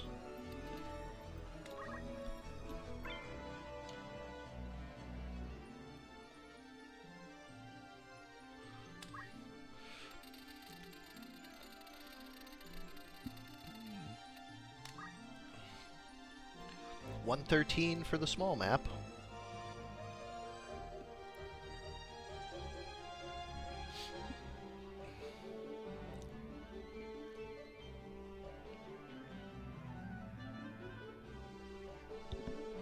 See if the trees have any more luck here underground.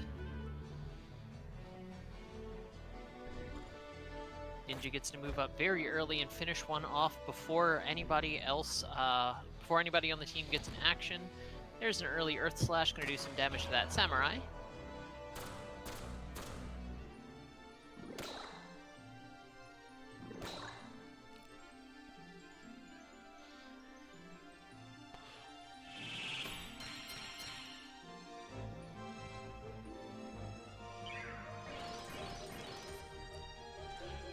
Blessing of Nature comes out. Could potentially help. Leaf Dance to hurt the ninja, but the ninja is bulkier than one would expect for the amount of damage that she puts out. Without that flash heal, a second Leaf Dance would have finished her, but now it's going to take 2 more.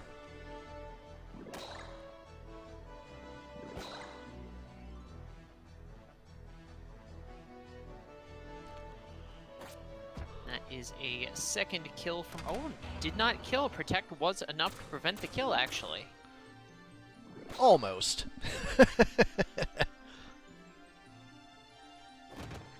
Is Naiba's chip damage actually mattering there? Spin Fist only hitting 1 damage split, half of it back.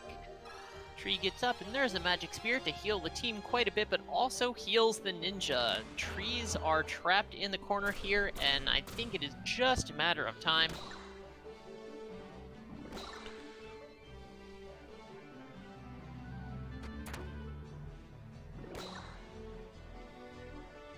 Dancer goes for the shot instead of dancing. Gets Kiku'd for stepping out of position. Probably a full life, no, flash heal instead on the monk.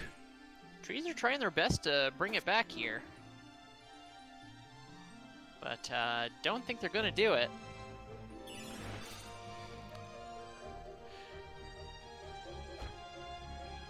Ooh, the low hit on the axe. Unfortunate. But it was enough. Well, they just may. They just may bring it back. That Shell Protect re-raise really mattering. Chakra, so the monk not able to take any offensive actions here. Kami Itachi not getting a proc. There is a Masa Samurai opting to do that rather than Tox killing or anything else, but a crystal. Tree does not take the crystal. It does Spirit of Life its tree buddy. And that gives the Geo the crystal. Didn't need the healing, but it does prevent anybody else from getting it. A very fast full life coming out. Ninja back up is going to spell trouble for Team Trees. Oh, and the NG back up as well. NG less of a problem. He's going to Wisnibus and run away. That tree dies. Wisnibus, though, I do believe the damage split will kill her again if it procs. It does not proc. Kiku will do just fine. Samurai is kiting, though, here, yeah. And there's a big leaf dance on 3. Kills 1, drops 2 low. It's another full life coming out from the Geo, though.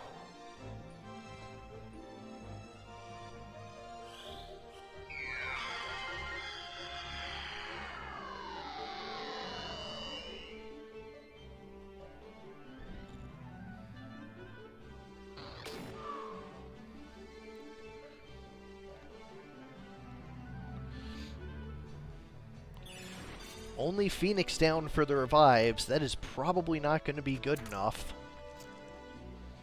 Guards the armor break. There is a leaf dance, re-kills the NG, and kills the monk as well. The trees actually bring it back. We are going to game 3. You show them your leaves. 46 for the medium.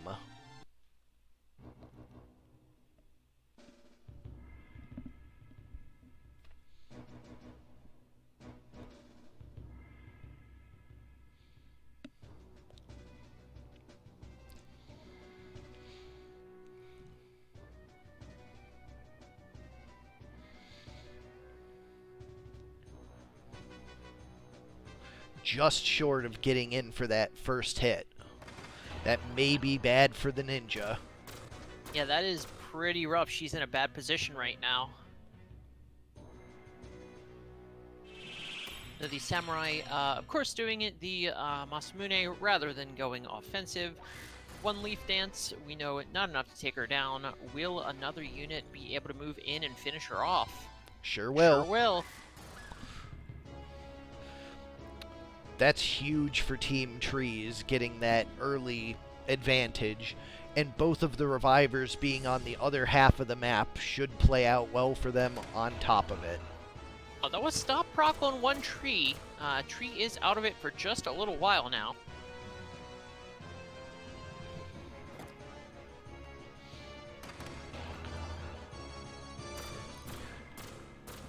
Near fatal, but not quite enough from the Wisdom boost to finish it off. So the Geomancers, or no, a second one. Maybe this is enough. Nope.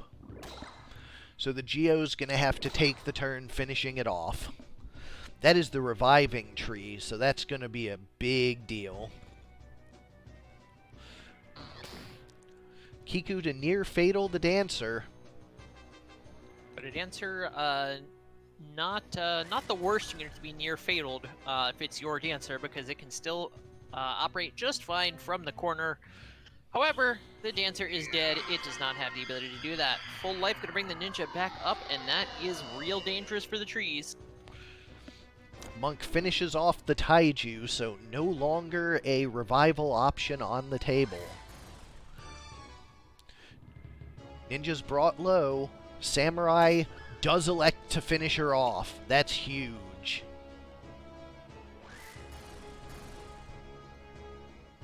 Trees are in a pretty good position here. But that Geomancer bringing back the ninja could go badly at any point. Ninja is Phoenix down. Wow, that is... okay. Bringing up the Engie instead. That is a choice. Monk and Ninja go down. Those leaf dances are no joke.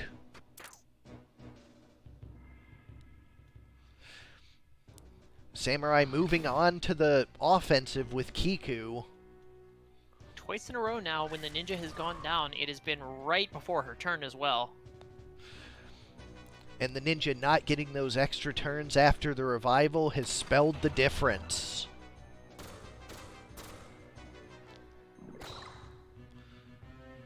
This NG not going to be able to do it, even if the trees couldn't heal themselves and each other. Just the fact of the damage split would wear the NG down on its own. And after a very commanding game 1, I was pretty sure the trees were in trouble, but don't count the team out until it is done. Yeah, they ran it back. That is impressive. 2-1 victory for Team Trees.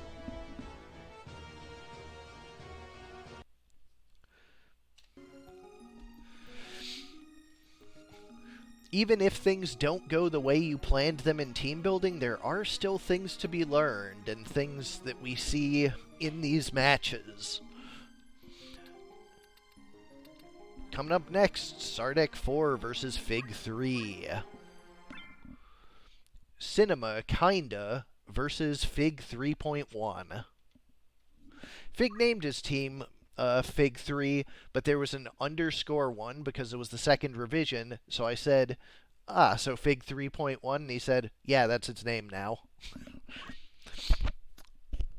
Alright, Cinema Kinda featuring Cocaine Bear. It's kinda cinema. Time Magic, CT Save, and Deadshot with the book. 9 speed, 14 MA. Secret Service, the Squire with Save the Queen. Draw out, Weapon Guard, and Concentrate. Sword skills and Concentrate on a Squire instead of Equip Sword on a Thief. White Whale the Sage with White Magic, Hamido, and Equip Shield. Hamido and Whale Whisker and 16 MA, those are going to be some pretty hefty rod bonks. We haven't seen those in a minute. So I figured it was about time to bring him back. And Body Snatcher the Bone Snatch with Death and MI2. On the other side for Fig 3.1, we have 1, 2, 3, and 4. Real work going into these names.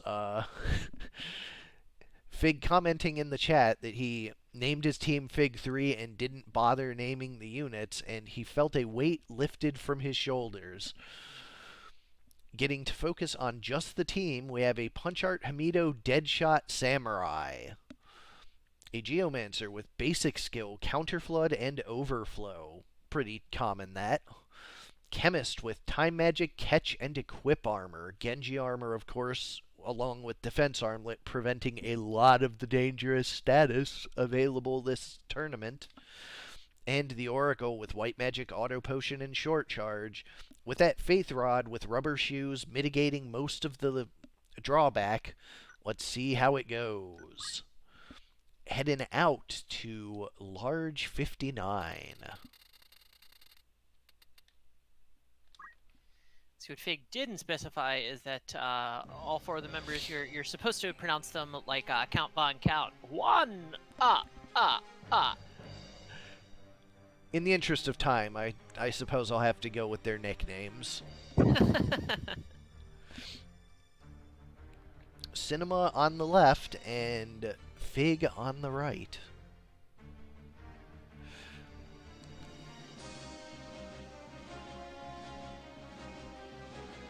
Pair of hastes coming out to start, it looks like.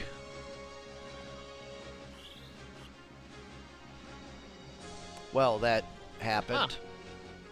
Well, all right. Thanks, team.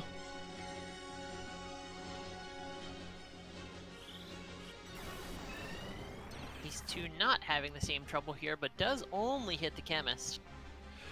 He does have to start a second cast here. Stasis Sword comes out, and Stop lands. The lack of verticality does mean it only hits 1, but such is life. Haste on 3, although Haste on the Geo not mattering too much right now on account of the stop. And on account of the book just murdering her. Yeah, that was the top end of what a crit can do on that book. Knowledge is power. Hamido on the Rod Bonk. Very hefty team heal, and a carved model coming through. 108, enough to kill. Ambrosia for the Skeleton, 180. Going for death on the Samurai. Of course, samurais do love their death, and didn't have a good means to do anything else there, really, with the way everybody's kind of packed in tight. 93% Petrify, what do you think? Sure does. That'll do it. Death not so lucky. Lightning Stab guarded. Second Ambrosia is enough to take out the skeleton. I think I'm gonna increase him to like 361 health next time. Petrify is cleared, but the dead shot is guarded.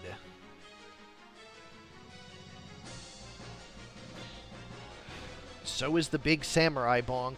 92% petrify this time. Huge numbers, of course. Chemist does have the answer.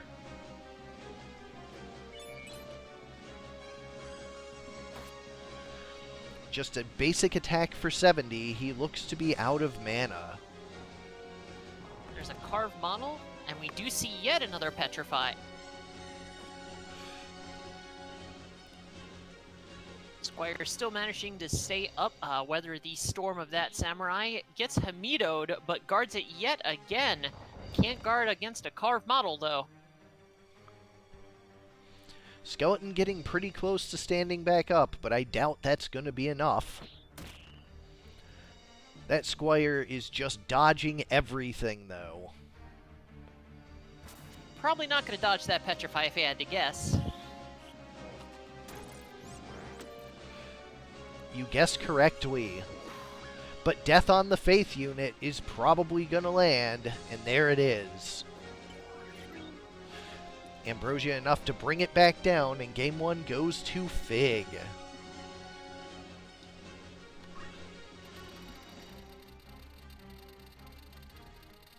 You know, when I saw the first name for your team, of course, you know, Cinema kinda stands to reason the others would also be movie names, but after Cocaine Bear, I kind of wanted to see, like, Ketamine Frog and, like, Ayahuasca Elk. If not movie names, at least movie references. The Save the Queen being in Her Majesty's Secret Service.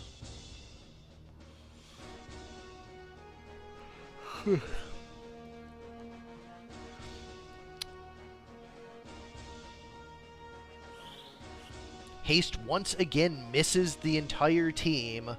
God, my chemist is worthless. Yeah, she's not having a great time.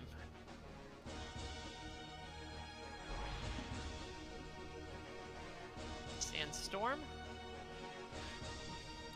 112, not too bad of a damage there.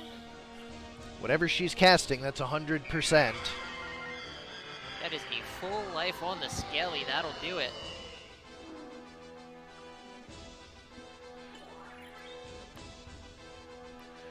Yeah, this team having some problems. They'll tell you what, that though. that Squire really making it work.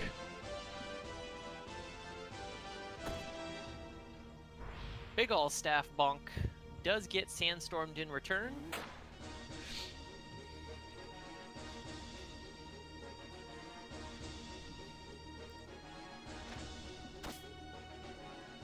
A hefty crit from the book, 135, almost enough to kill him. This Stasis Orb will finish that samurai off.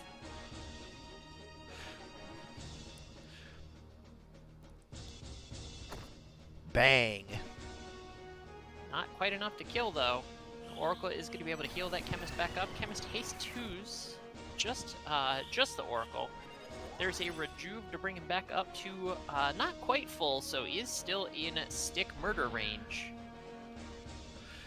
But a Sandstorm going to finish her off, and things not looking too bad for Sardek's squad here.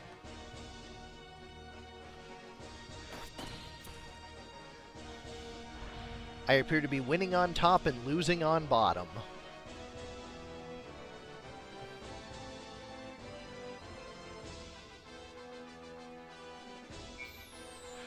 Wish brings the samurai back up, but they're right next to each other for that Squire.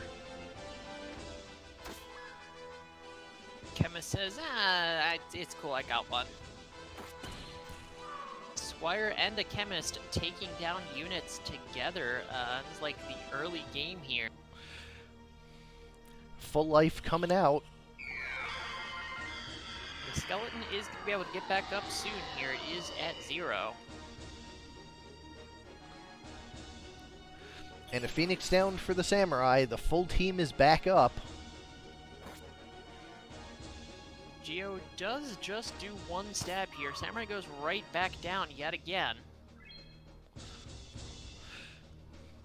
The Squire opts to remove his Discord rather than do anything else. He is just about out of MP, so not really able to do anything sword skilly there. Demi 130, good damage, but 90 of it taken away.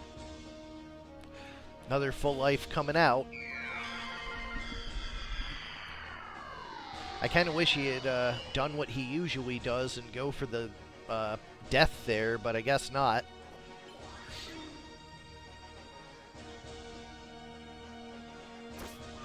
Skelly goes back down, Squire goes down to the Samurai, and things are falling apart quick here.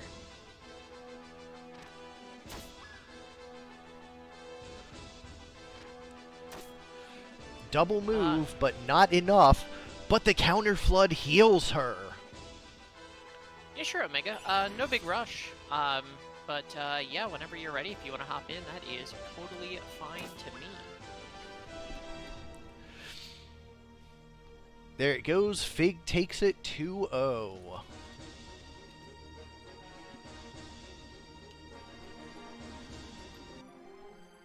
Alright, moving on to my first match of 3 tonight. All my teams in the top part of the bracket here. Whoops. Korremar 4 versus Love Colored Magic 2. The FP versus Shoot the Core. This match is going to go poorly for me. For the FP, we have Jatro the Knight. 2 longswords, does have Hamido. 422 HP, move HP up, fairly bulky boy. Pretty good damage coming out. We have his brother Bitro. Bitro, a very interesting unit here. Nagra Rock, Diamond, has Punch Art, has Martial Arts, so he's got some pretty hefty Punch Arts coming out off that 15 PA. We have LWE the Knight with 12 MA, 12 PA, does have Elemental and Magic Attack up. Probably about the, the best you can get out of a Knight as far as Elemental goes. Counterflood as well, because why not? And bringing up the rear, we have CC Jam the Knight. Item and throw item, does have Weapon Guard, Parrying Sword and Buckler, 417 HP, so not too small either. A very bulky team. Let's see what 4 Knights can do. I don't think they're going to do great in this matchup. On the other side, Shoot the Core, Vic Viper the Lancer, with Maintenance, Auto Potion, and Item, and an E2. Durability on this side, too. Lord British the Monk with Equip Armor, HP Restore, and Time Magic. Durability again. Jade Knight the Thief, not as sturdy as the rest of the team, but Jump +2, Equip Bow's Arrow Guard with Snipe and Steel. Going to be knocking some equipment out with this guy. And Falchion Beta the Sage with Talk Skill, Meditation, and Short Charge. We are heading in to Large 71.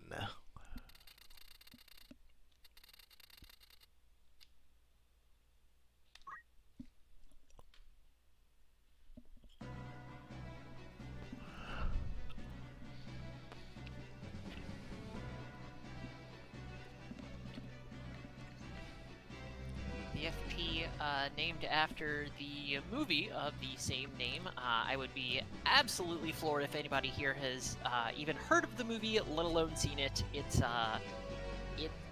an obscure one. I heard of it. You mentioned it in the channel like a week ago.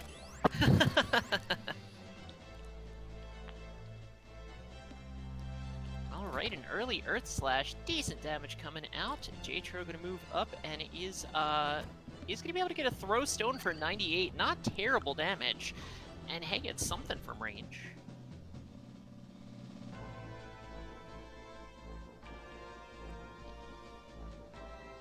CC Jam does have the shield that means he starts or is always silenced, but he doesn't have spells, so that doesn't matter. There's one break. Breaks that shield, so he is no longer silenced. That's a slow. That is unfortunate. guard from Beatro. He is going to be able to move up, get a spin fist on 2. Very hefty damage there. Not bad, but those are 2 very bulky units as well. Threaten not landing on CC Jam, so is going to be able to go for that Blastar Punch and breaks it. Meditation. 3 Faith there.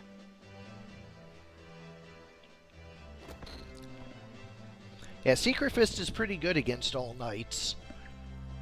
It actually, yeah, unfortunately does not work out great for me. 2 stabs, though, going to be able to kill that Sage. Hell Ivy going to finish off another unit, actually. The Knight's not in a bad position here, surprisingly. Definitely missing their shields, though. Phoenix down, going to be able to bring the Sage right back up. Will she get an action? No, Beatro gets an immediate action, is going to be able to spin fist her back down and do some damage to the Lancer as well. Jatro moving up, gets another 2 stabs in, and it is just the Lancer. Lancer is going to be able to sandbag for a little bit, but things actually looking pretty solid for the Knight Squad here. The night shift cleaning up. Night shift. Well, the last action for one of my knights over there, just moving up, not doing anything. 2 more stabs coming through. Lancer goes down. It is just a Sage, and she is not long for this world. Wave Fist going to finish her off, and the Knights take the first game in commanding fashion, actually.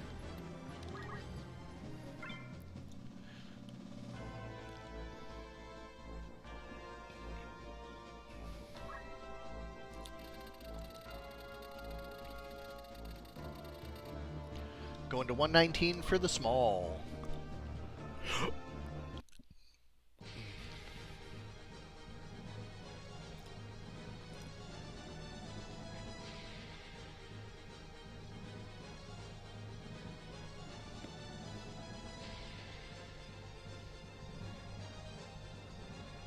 Right, a lot of weird terrain on this map, but let's see how that affects things. Lancer going to move up early, 140 damage, decent hit, but the Knights, of course, plenty of HP. Goodbye, shield. Monk getting a haste on 2. And that Thief is going to be moving pretty quick now, but there's a Spin Fist nice and early, good damage to both. Only 1 stab on the Monk, so she is still standing. Pitfall drops 2 units low. Auto potion, HP restore gonna heal the Monk up a whole lot though. And Mimic Darvon on 2 lands on both. Shellbust does get the break and finishes the Thief off. The Monk gonna be able to bring the Thief right back up with a revive. There goes a hat.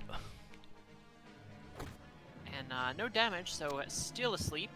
Damage there, though, did wake him up. Secret Fist on the nappy boy.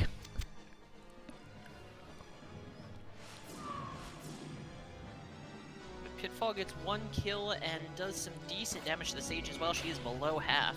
Night Sword, though, she is no longer below half, though only 63 damage, not a ton. CC Jam going to be able to Ambrosia to bring him back up to a decent amount of health, though.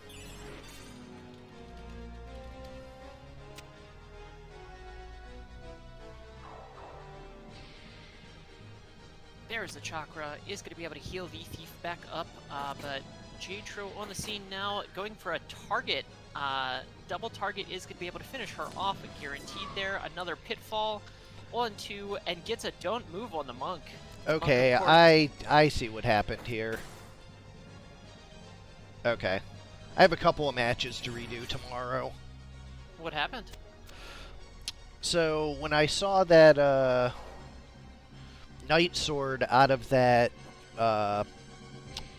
Sage, well, the Sage also used, one sec.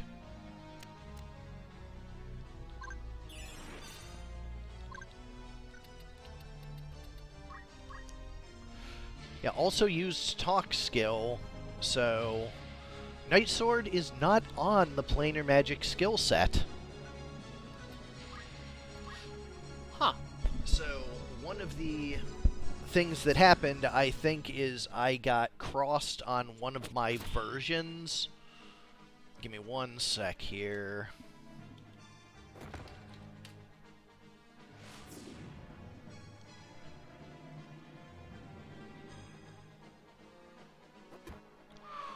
Let's see. Skill sets.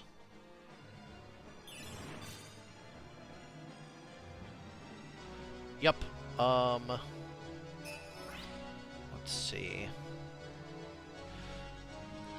Yeah, I guess when I had to revert a change that broke something, I also reverted uh,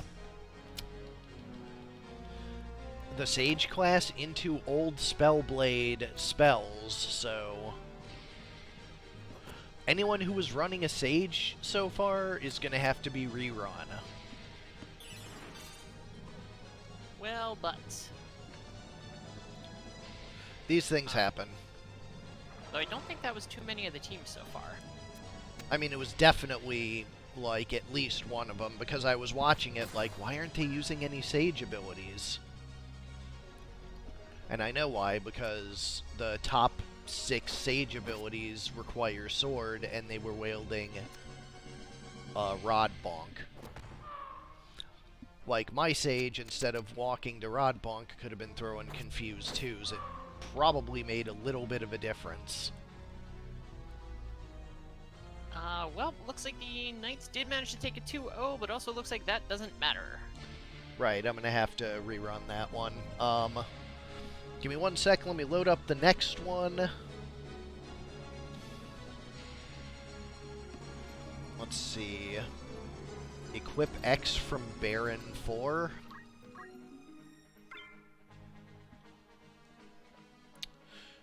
Versus the family from me. Is there a Sage here? No. Any planar magic? No? Okay, we're good. This one will play out while I'm fixing it, and then we will load back in. So, Great. I would say, Omega, did you want to hop in, or are you still eating? while we're waiting on that answer, for Baron 4 Equip X, we have Reese the Ninja with Equip Katana. Double Katana Ninja is going to do quite a bit of damage. Sarah the Thief with Equip Axe.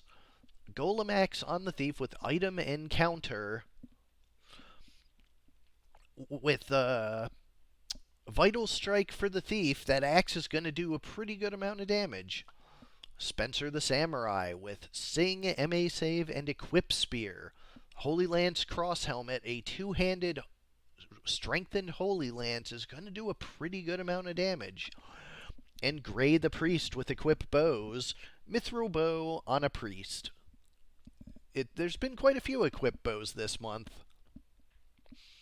On the other side, for the family, we have Mafioso the Squire with Yin Yang Magic, Auto Potion, Short Charge, and a Hunting Bow to ignore evasion. Enforcer the Mediator with a Chocobo Gun, Deadshot, MP Switch, and Item. Fixer the Archer with a Silver Bow, Steal, Catch, and Attack Up, and ignore Height. And Godfather the Trent with Blessing of Nature. Let me flip over commentators. We will be right back.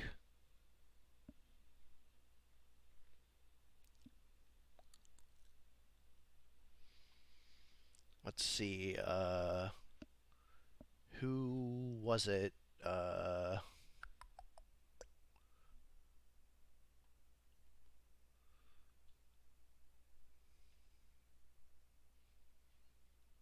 Who was it that was Omega? Right.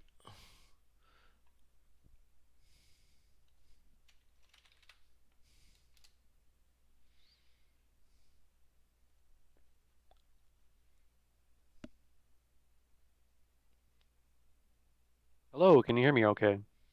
That is coming through loud and clear. Perfect. Here is the stream. You're going to want to at least mute the Twitch, and you'll probably want to watch it here. You'll be like a couple of seconds ahead of the Twitch itself. Right, I got you. Alrighty, everyone. Omegasuspekt joining in on the commentary squad. Thanks, Korremar, for the front piece of this one. Let's get back into action. Let's go to Large 108. Sorry to throw you into the deep end on your first commentary. Please do your best just announcing what's going on while I do these quick patcher fixes. Oh, okay. Remind me what match we're on again? Who's playing right now? Are we redoing one of them? This is Barren versus Sardek, Equip X versus the family. Okay, gotcha.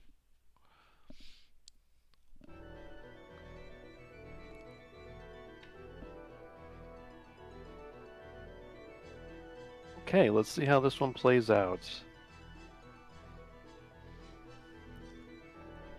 Got everybody moving into position.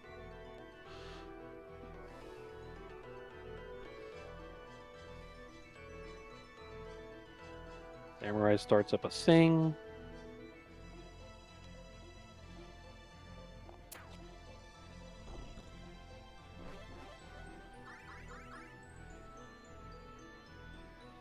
The ninja and thief will get extra physical attack there, and the ninja just takes somebody out immediately with it.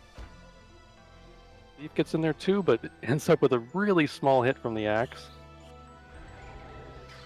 That is unfortunately part of using axes. Occasionally that's just going to happen to you. And to add insult to injury, the thief gets don't acted and then executed.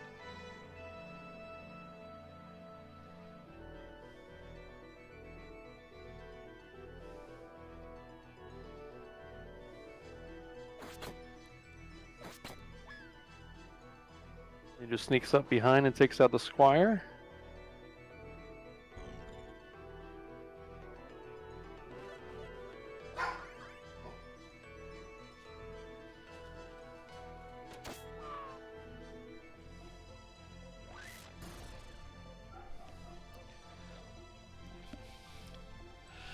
Alrighty, what'd I miss? It's actually pretty even right now. It looks like green's probably going to take it. Yep, ninja's going to finish off the mediator here, and then it looks like only the tree remains.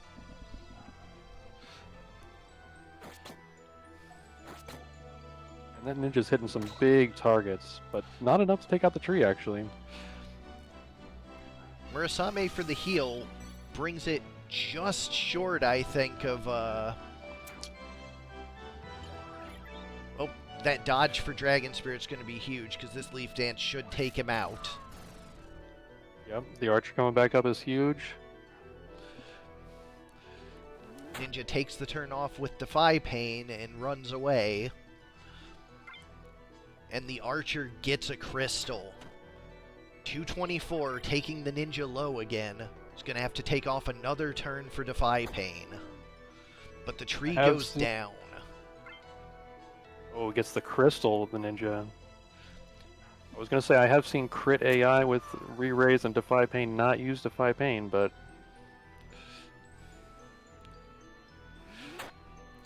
Defy Pain there. If the archer can get off another timed strike before the ninja goes again, it'll be just the samurai. And he is charging a timed strike. 48%, but it is guarded. Oh, no.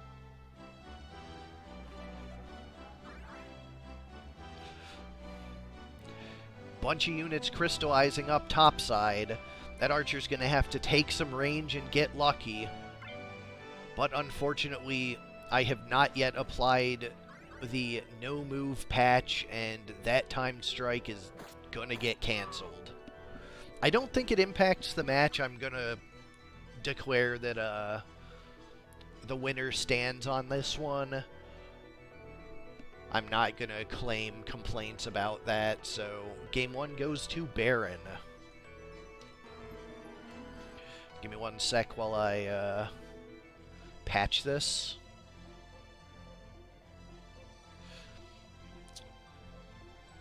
And sages are fixed. Just like that.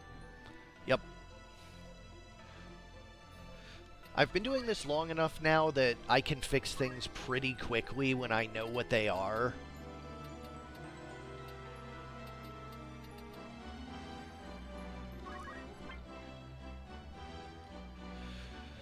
Then we will go to small map 86.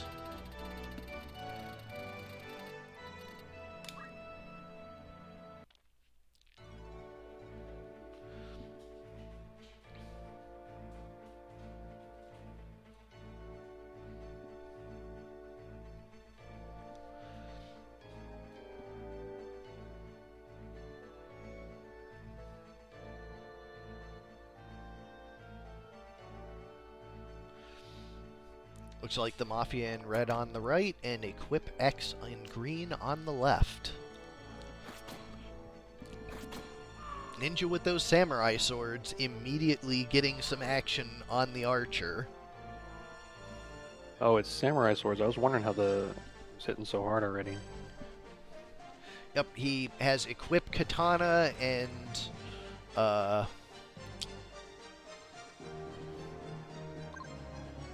don't remember which katanas. The stop is going to put an end to that reign of terror from the ninja a little bit. Yeah, Murasame's Yeah, 13 big ones. PA. Or WP, I mean. Oh, I see. This whole green team has equipped something on it. I see. The priest just used a bow. Yep, every member of EquipX has equipped something. Charm on the tree. Squire's gonna have to work really hard to overcome this.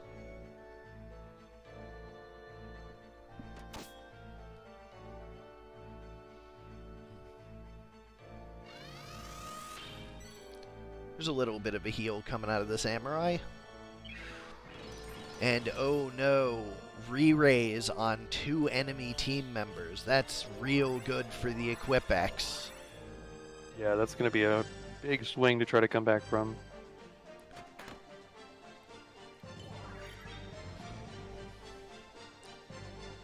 They're just going to move up and kill somebody soon.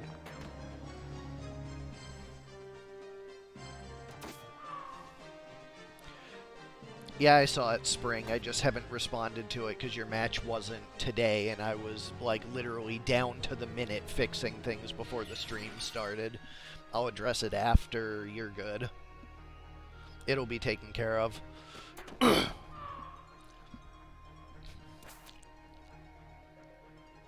Strix Feather Arrow takes out the re-raise and near fatals the ninja, although it does Dragon Spirit it right back. But no use of Defy Pain there from the ninja. He just retreats back to the corner.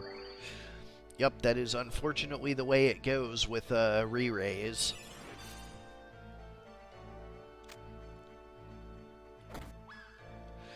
That huge Holy Lance doing a ton of damage. The Samurai's innate 2 hands really making it count.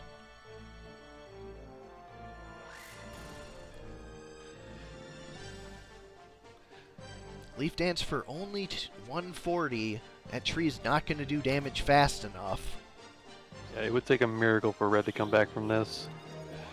Even with the undead archer standing back up, it's going to take a whole lot.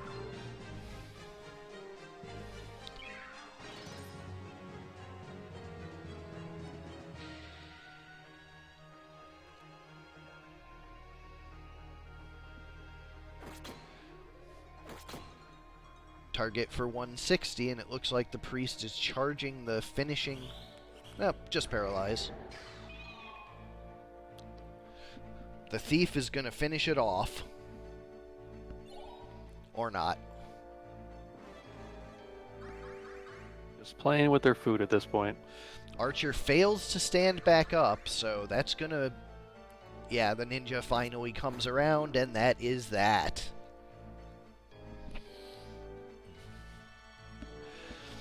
There it goes. Equip X takes the match 2-0. And we're going to go back to the FP versus Shoot the Core.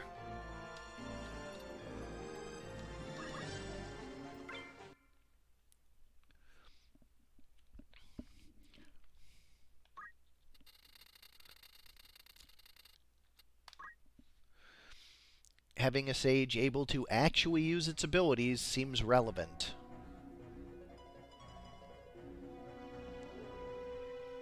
Is this the match 5 that you guys skipped earlier? Oh no, this is a redo, I see. Yeah, the one previous when I noticed there was a problem with the Sage. I moved forward to fix it, and we're moving back to run it again. Knights had a distinct advantage in that 25% of the enemy team was missing a skill set.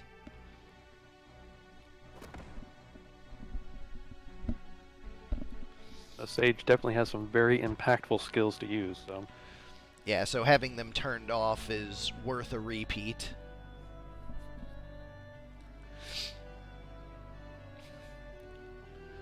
Fortunately, the way the memory cards are written, I don't have to fix the memory card. It is already correct.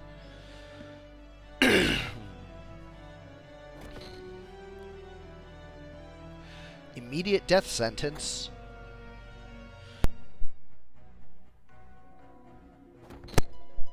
And a death sentence right back. Definitely a good choice against these Knights. They're very tanky.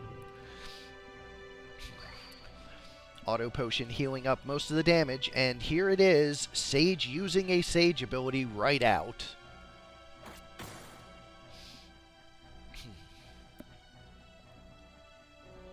Break some equipment, but not enough to get him out of get the Sage out of charging. Well, that backfired. Okay. Sage takes out 2 of its own units, including itself, trying to kill the Knights.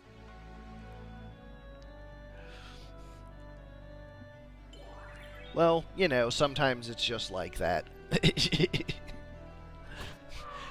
There was a particularly infamous match a couple of months ago where Korremar flared 2'd her entire team, killing it on one cast. Amazing.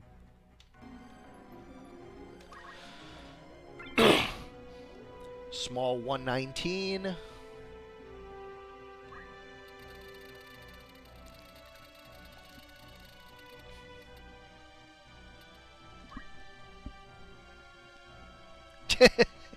It sure did, Spring, although maybe not in the way that we had thought.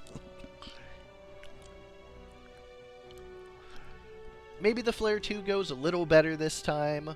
Maybe it doesn't. Let's find out.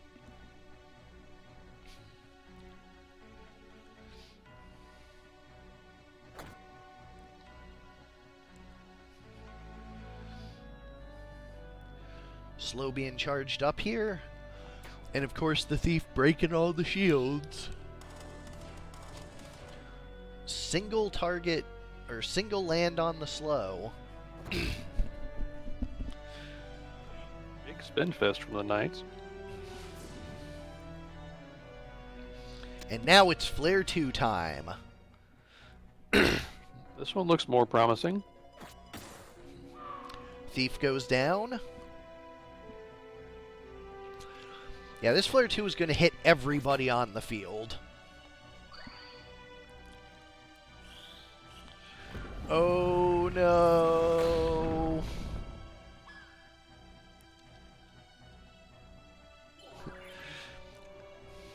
I can't... Wait, okay, that took out another 2 red units, right? Yep.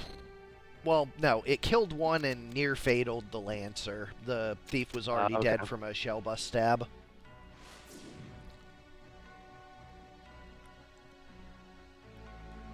Another Flare 2 being charged.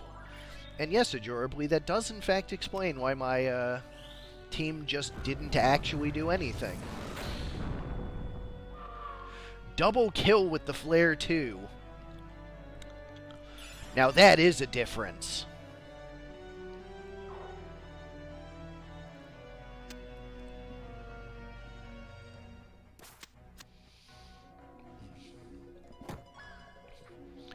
Sage is brought down, but that might be to their advantage. Can't kill the rest of the team with a flare 2 if you're dead.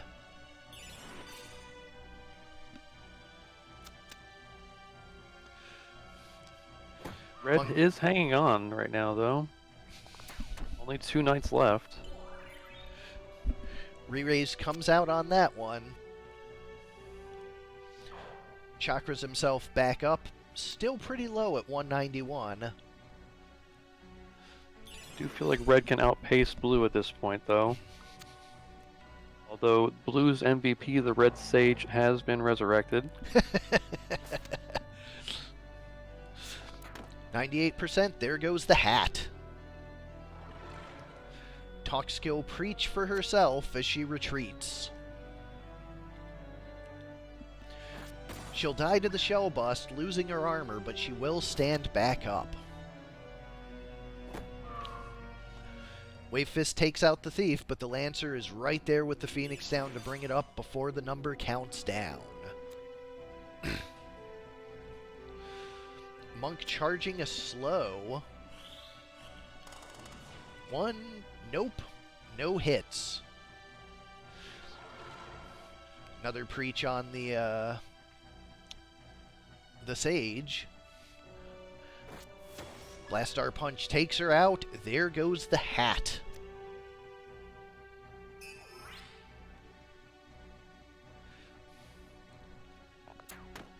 Thief 130 at range.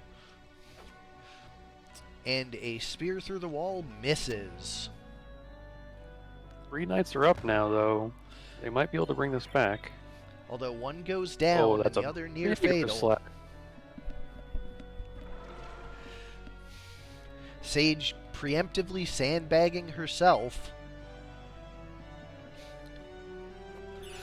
Knight with Phoenix down brings up another. And Chakra brings him back up. Earth Slash is still pretty big, but... Yeah, they're going to have to take out that monk. They're getting distracted with the monk over there while all these guys heal up. Wave Fist once again near fatal, not quite enough. Sage doesn't have any MP left, so can't use any of his big spells. Well, she just got an Ambrosia, so she has it now. Oh, yes, good point. And she is coming back into the fray. Hellcry, there goes her weapon. She has only an accessory now.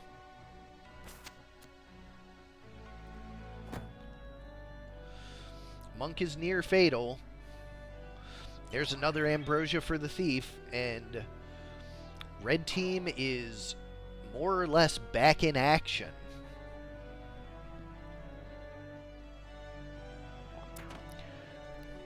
$130 to the knight. Second Ambrosia for the Sage. Sage is topped off. Monk is back with a Wave Fist, but only 76%. This one misses.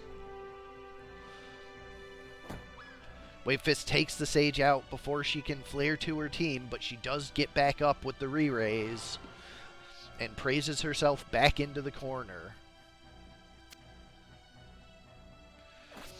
And she is completely naked. No equipment whatsoever left on the Sage.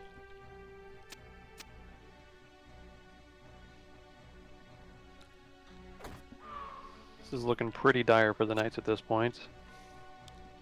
Just the item knight remains, except for the one in the corner. And the item knight has been death sentenced. Revive does hit, but the thief is able to take it right back out.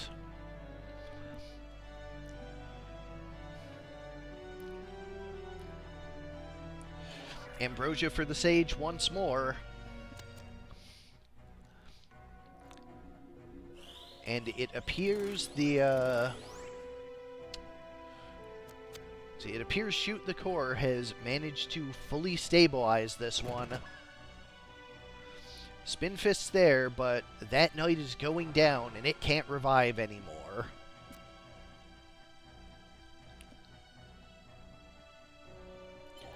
Lancer continuing with the Ambrosias. Monk going for an Earth Slash. That's one down, and now it is just a matter of time.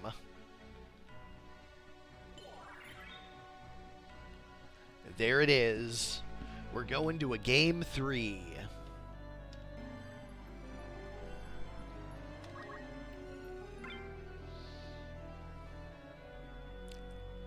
Red team looks very strong when they can avoid the friendly fire. Yeah, Lancer did a lot of work there, keeping everybody up. Monk was taking out people left and right.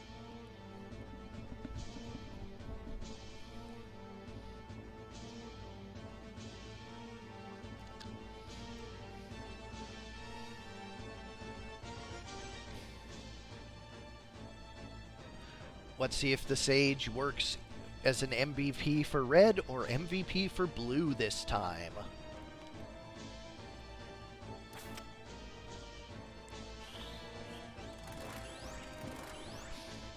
She takes a haste and gets 3 faith from it.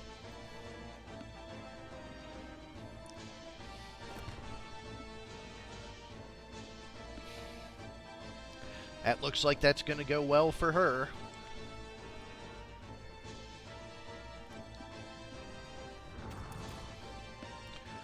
Lancer is confused. That Lancer holds the team together. That might be pretty big. Very good point. 247 Flare 2. Important part is it was a safe Flare 2. Yep. Stigma Magic just before the Lancer goes. That's big.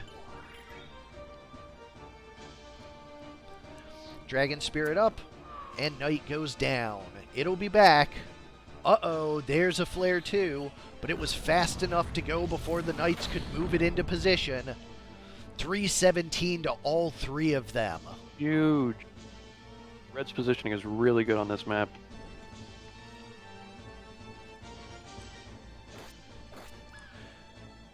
Pair of 143s is enough to take the Sage out.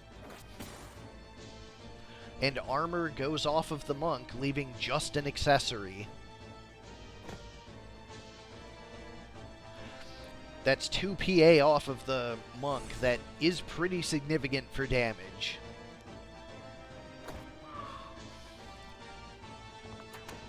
Blue with a very strong set of turns there to kind of bring their momentum back, but then 2 were taken out in a row. Yeah, the 371 off the Flare 2 making them low enough that the smaller pecs out of red team can take them down. Big deal there. Like that Knight there's only at 152 and 148. Those are both 1 hit away from death, but not yet in near fatal, so they don't know it.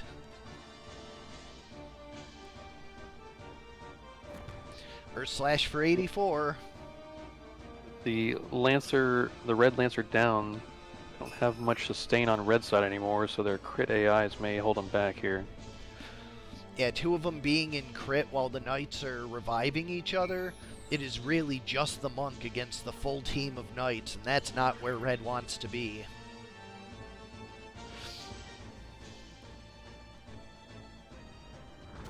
Local Quake finishes off the Sage. This Monk better do something fast. Sage does have a re-raise. But does not notably have a way to heal herself out of near fatal.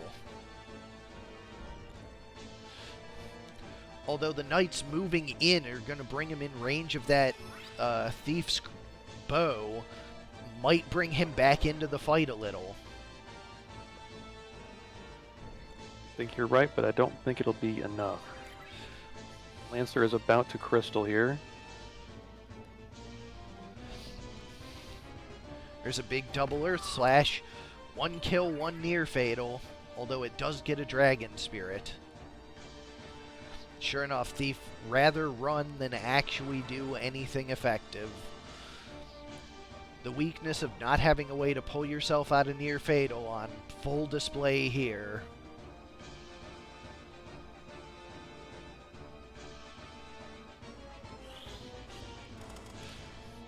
Monk with the slow is guarded, and that is probably probably going to be it.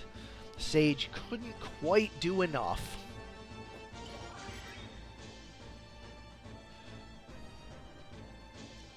Yeah, despite the strong opening from red, this is going to close out here pretty quick. It does highlight the extreme importance in team building of having a way for each unit to get themselves out of near fatal.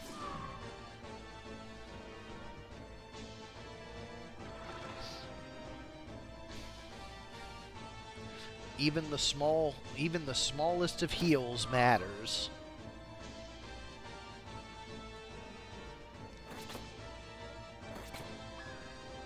Monk goes down, and it is just the Sage, but they're bunched up.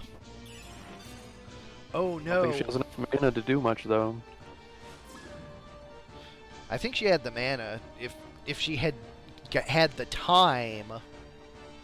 But alas, it goes 2-1 to the FP.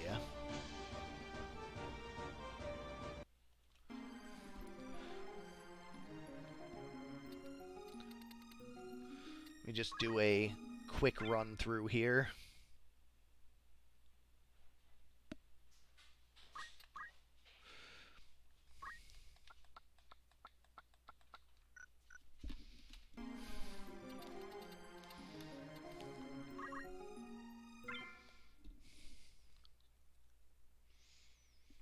Whoops, that one actually didn't matter.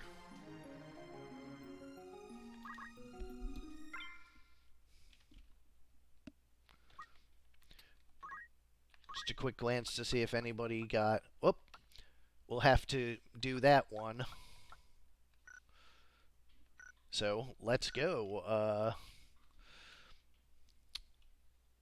We have Fig 1, no half measures versus Kaffe 4, Demon Tux going once again. Large map 40.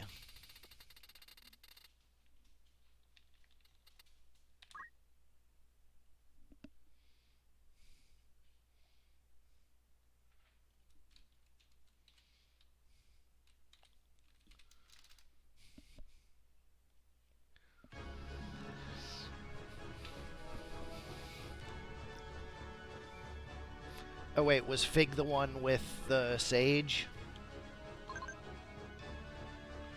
Yeah, okay, we'll just let this one stand 2-1.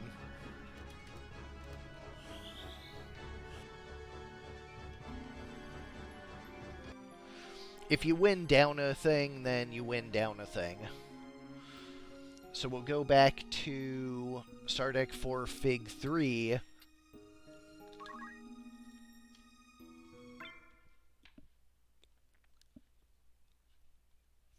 Cinema Kinda versus Fig 2.1.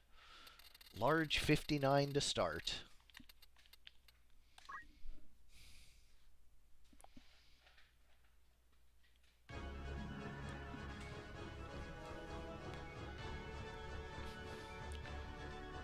As usual, a little bit of shakiness in day one, but should have most of it cleared by tomorrow.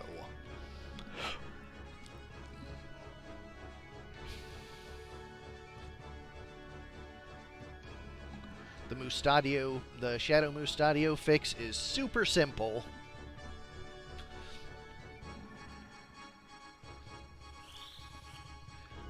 And my Chemist is still the worst at haste ever. Just unbelievable. Haste 2 coming out there, only slightly better. Was it your team that had the impressive draw out Chemist preseason, though? Yes, it was. Who also had a Sage that was supposed to be casting Zombie 2 that never did because she didn't know it. Not because I didn't give it to her, but because of patcher issues, which I just fixed. Triple haste there for the white team.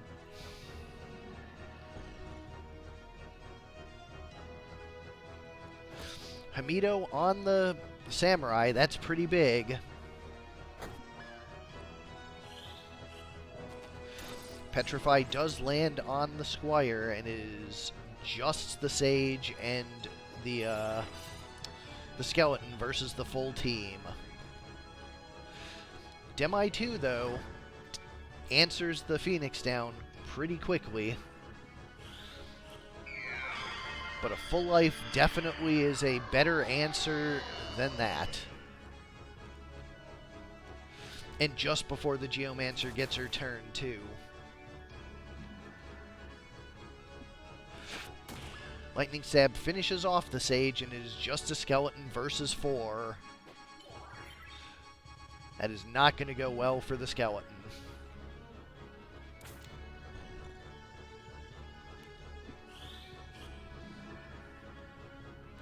Bunch of missed spells. And about what you would expect there. Small 107 up next.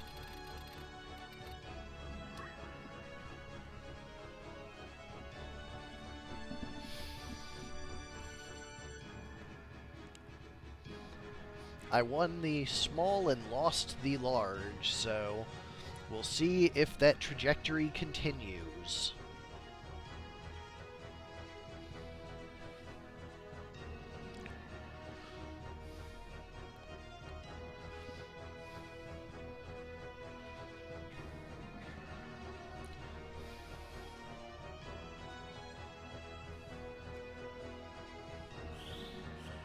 Chemist once again with a missed haste, just awful. How was that haste not even going off? Oh, she must have been just out of range to haste the Squire directly on the unit, just targeted the tile, I guess? Yup, she targeted tile and then he immediately moved. As before, full life immediately on the skeleton. A good start. Between the full life and the Ambrosias, that skeleton doesn't stand a chance.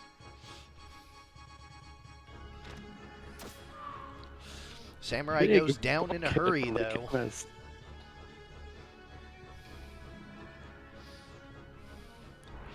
Geo comes down to help out on bottom. Sage going for an 87% confusion. She gets hasted. Paralyzed goes off before the... but misses the 98%! Unreal. Well, as they say, 98% is not 100%. Or as they say, that's XCOM, baby.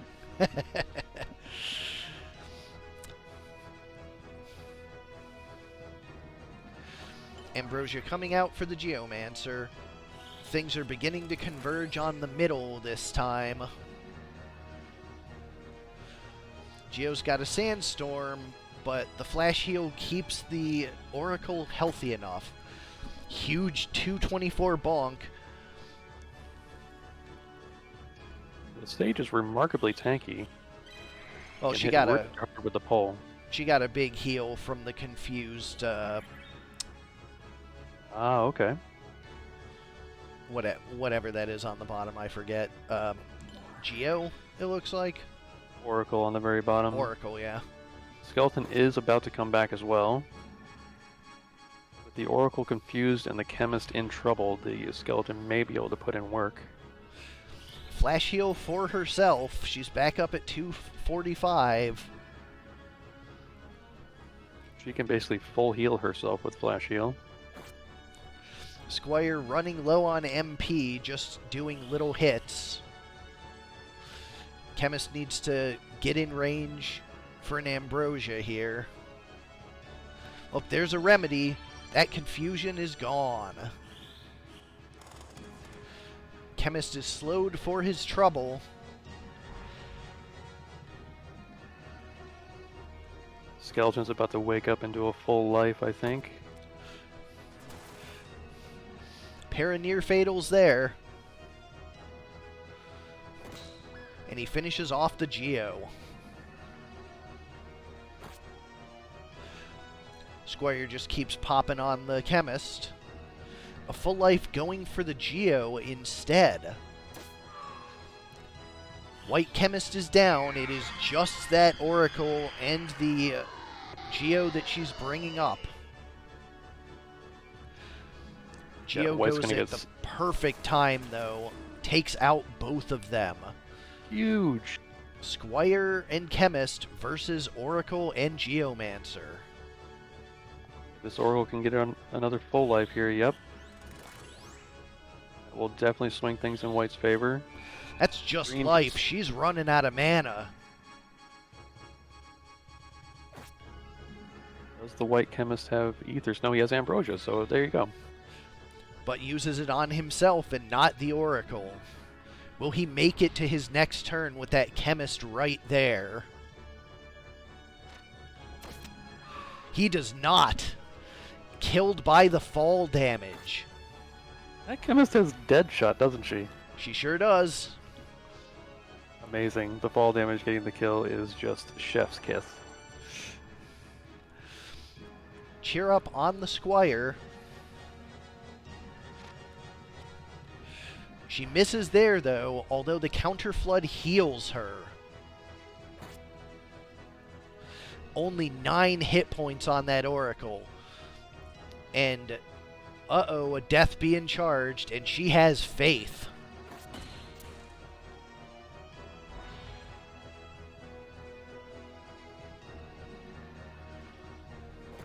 Hamido'd on her basic attack. You can't stop it. Green is definitely coming back on this one. Death misses, but the skeleton is able to get the crystal to deny it.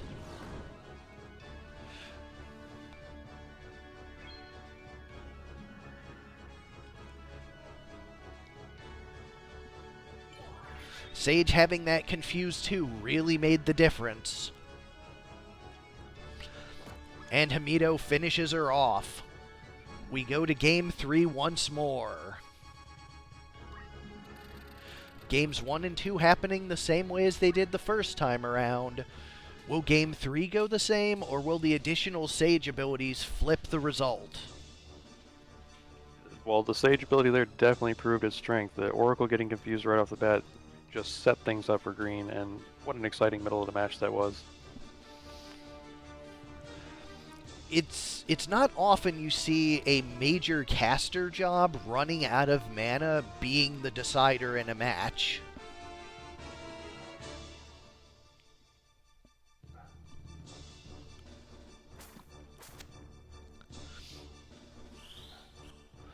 Again with a failed haste on my side of the field. Feels bad, man.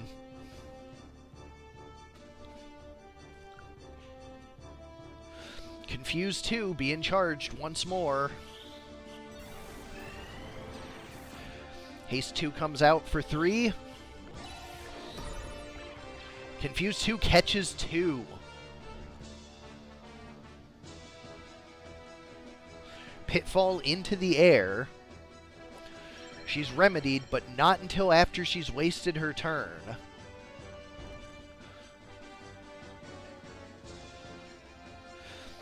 Stasis Sword comes out, stops the Samurai.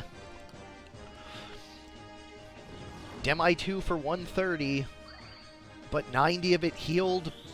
And there's the Asuna to handle the stop and the confuse. Doesn't stop that, though. Chemist finishes him off. There's another confuse 2, 87% on the Oracle.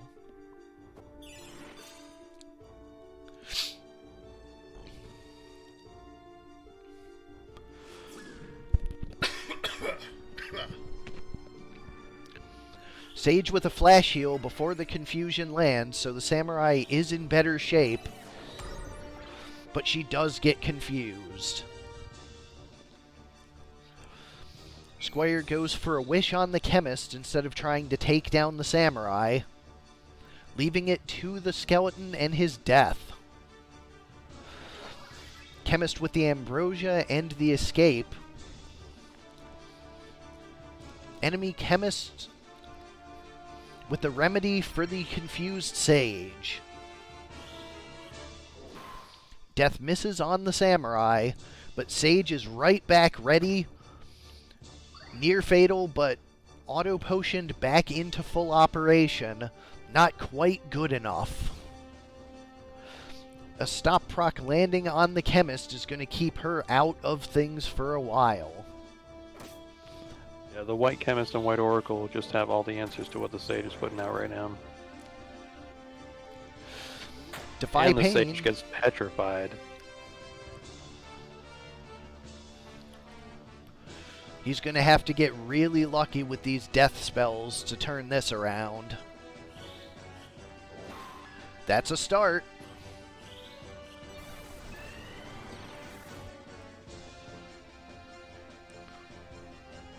She's going for the full life. The Squire goes down. That's going to be it.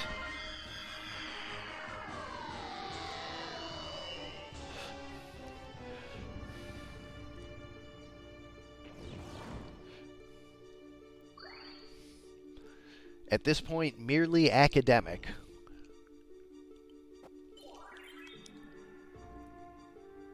Stop does wear off on the chemist, but too little too late.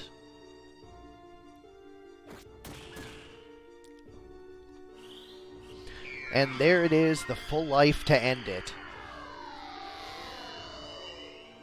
Fig defends the round 2-1.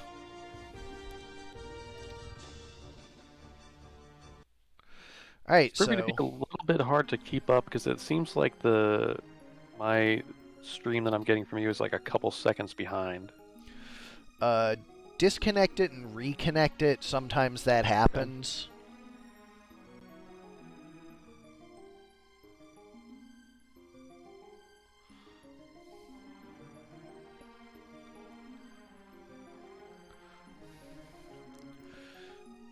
Is the stream on? Yes. Alright, move down, move up, move up, move down, move down, move down. How delayed are you? Yeah, that seems like maybe 0.2 of a second now. Much better. Awesome. Alright, we go to Ajorably 2 versus Korremar 3. Eclectic Horror Show versus Sometimes Things That Are Expensive Are Worse.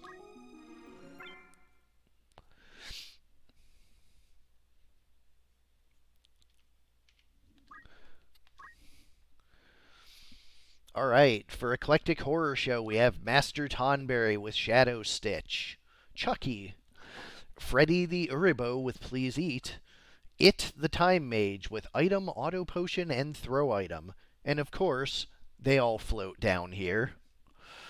And Jason the Ninja with Sasuke Knife and a Scorpion Tail with Punch Art, HP Restore, and Equip Armor. On the other side, Sometimes Things That Are Expensive Are Worse. Caleb the Chemist with Time Magic, Auto Potion, and Equip Shield, that escutcheon to give initial haste with Black Costume and Rubber Shoes to mitigate the drawbacks, and with a Holy Miter to start Faith to ensure those hastes land. Billy the Sage with White Magic, Distribute, and Short Charge with Move MP up. Oh good, it's a Sage, we just fixed those. Karen the Ninja with Morningstar and Mage Masher, with Basic Skill, MP Switch, and Equip Armor. And Freckle the Geomancer with Punch Art, Weapon Guard, Martial Arts, and Move HP up. I do want to check one thing out real fast. Yep, Sage has the correct skills. Alright, we go to Large 115. I was worried I loaded a save from before the patch, which would undo the patch. But I did not. We're good.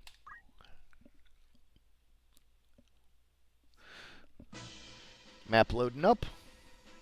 Be back in 10 seconds.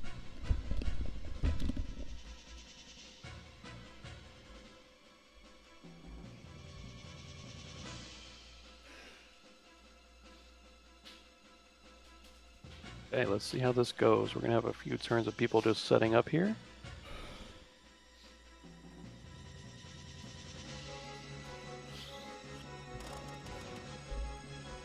Chemist immediately lands a slow on the ninja that moved up real quick.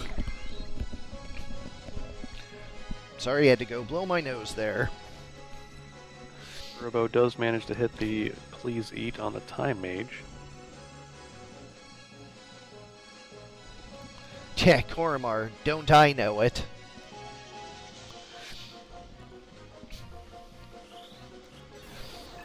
Yeah, I was surprised to see your chemist missed so many hastes. That was an error in team building. Whoopsies.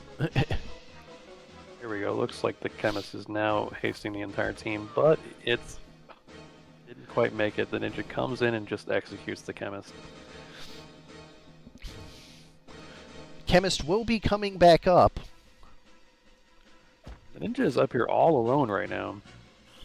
It looks like the chemist comes back up before his turn, so he'll be able to do something pretty quickly. And that ninja is out of position and killed quickly. Looks like a slow being charged on the pig. Nose breath does not land, but neither does the slow. Time mage can't hit the phoenix down on the ninja because of the wall there. Really unfortunate positioning for that ninja death. And that pig is also locked out of position to get to the back line. Yeah, the Geo and ninja perfectly setting up there to protect the chemist and Sage. Sage is stopped right now, though. It's going to be a big Geomancy here. Oh, no, goes for the Earth Slash. Still pretty big. There goes that haste. That is a huge difference in speed, going from 50% increase to 50% decrease. Right back to 50% increase. Pig is near fatal, though, and getting out of there.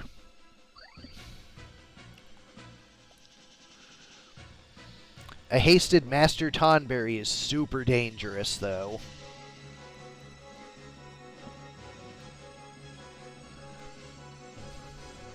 Time Mage not able to find anything that he can do. Wave Fist for 216 takes him out. And once again slowed. Stop wears off and the Sage is back in it. As strong as Tonberries are, I don't think he can pull this one Who was he off. targeting with this? It's been so long.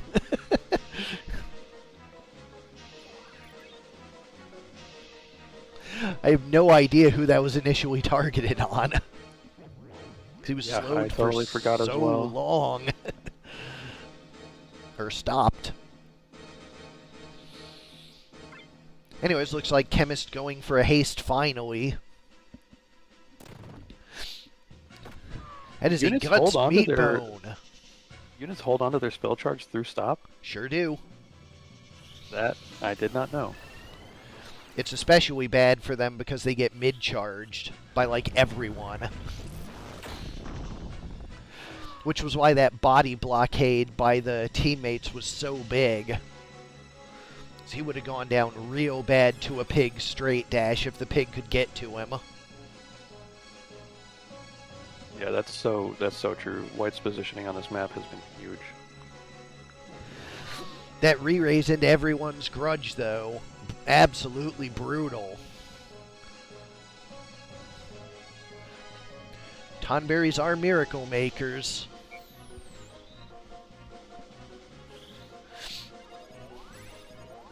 Full team rejuve there. And again, a slow at long range. Tomberry and Nurubo looking real sad over there. Please eat, probably not going to do enough. Because the re-raise doesn't matter when you're the last one standing. Wave Fist misses, though. Get out that aggressive everyone's grudge just to, you know, make a point. Won't actually make a difference, but You gotta at It's about least do what sending a you can. message. Yeah, right. Gotta send the message. And that message is get dunked.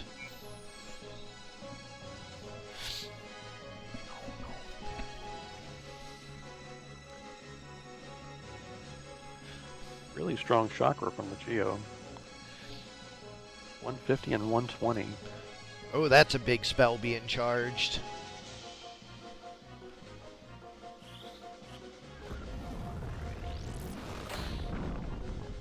Bang. 197, and the ninja goes for most of the rest. With the MP switch, the Tonberry's going to have a lot of trouble dealing with that ninja.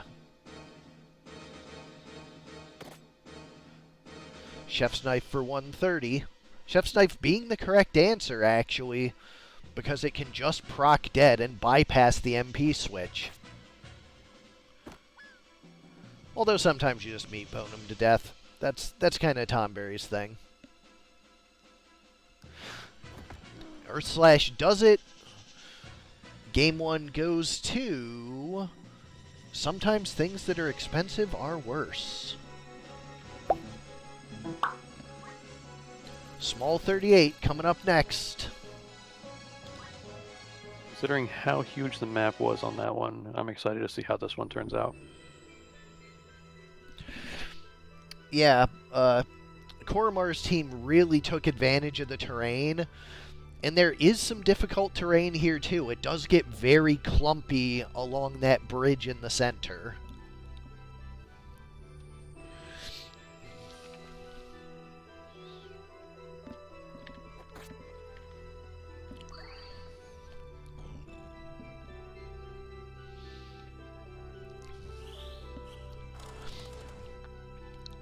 Chemist once again not hasting the team. But the Please Eat also not landing.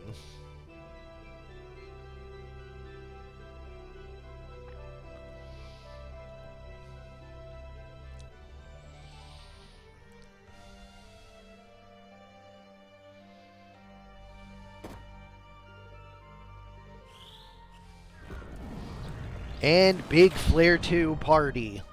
Goodbye, Ninja.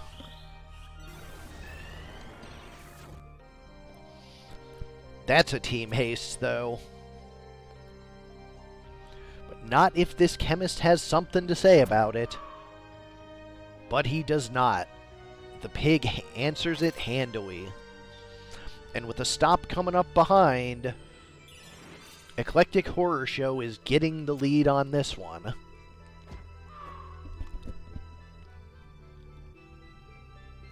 But that clumping is going to be a big problem. That Sage is going to be taking advantage of it. One dead, one near fatal. But that enables everyone's grudge to ruin that Geomancer. Not quite a one-shot, though, so not as much of a swing as it could have been. Looks like White's just going to clean up here.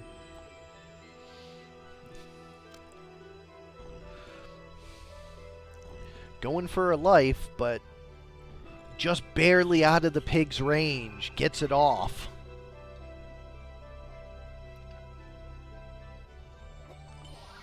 The Ambrosia for the Geomancer. And the attack from the pig guarded. It looks like White has fully stabilized.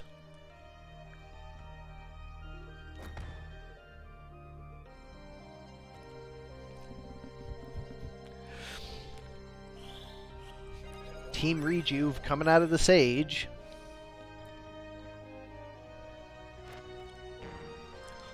Chemist takes the pig into near fatal, and the Ninja gonna finish it off. Decisive victory for Korremar. Sometimes things that are expensive are worse. Takes the match 2-0.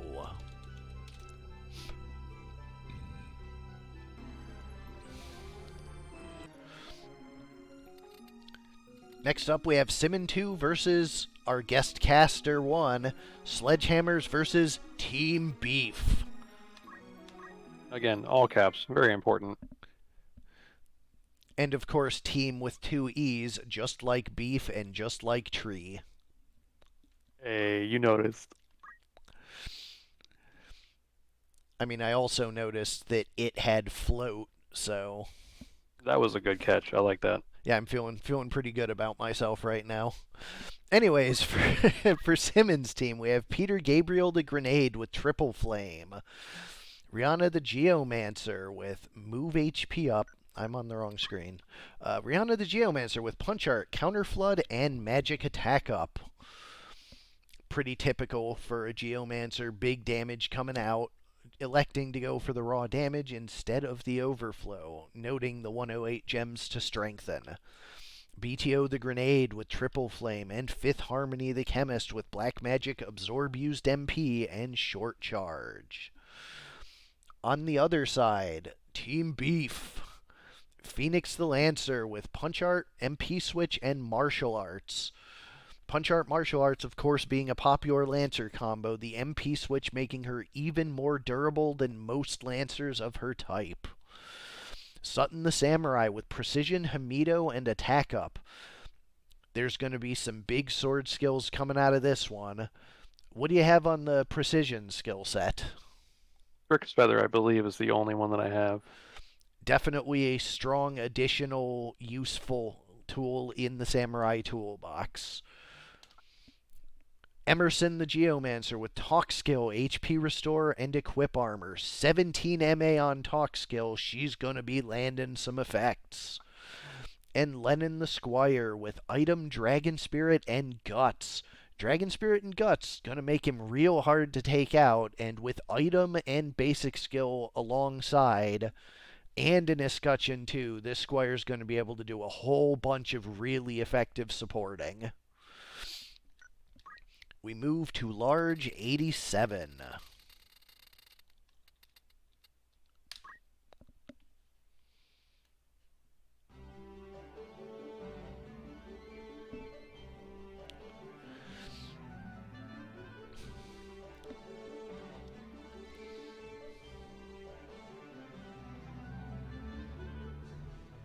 Time for everybody to meet at the river and fight. Yep, this is another infamous choke point map, although the Lancer electing to just completely ignore it and go across the middle. Yeah, Lancer's got move +3, so I guess she just elected to try this other route. And enough jump as a Lancer to naturally make it.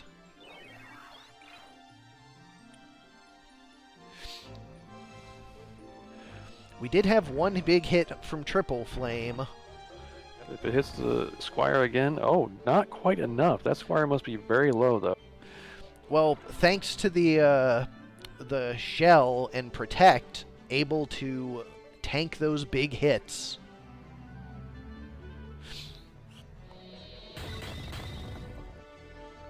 But the third was too much. But brought back up with Revive before he ticks down, he gets his turn on time. That's nice. And a Mega Potion for the Samurai, who's going to be moving in, also really nice. Triple Flame triggers the HP Restore, so the ability is basically countered. Haste, Regen, and Defend. But bunched up for another huge Triple Flame. No. What a brutal hit. Ouch. Carve Model with Petrify. The RNG is firmly on Sledgehammer's side. I don't think the Samurai is going to be able to pull this back. It really depends on what these Triple Flames look like. That is very true. I could get really lucky here.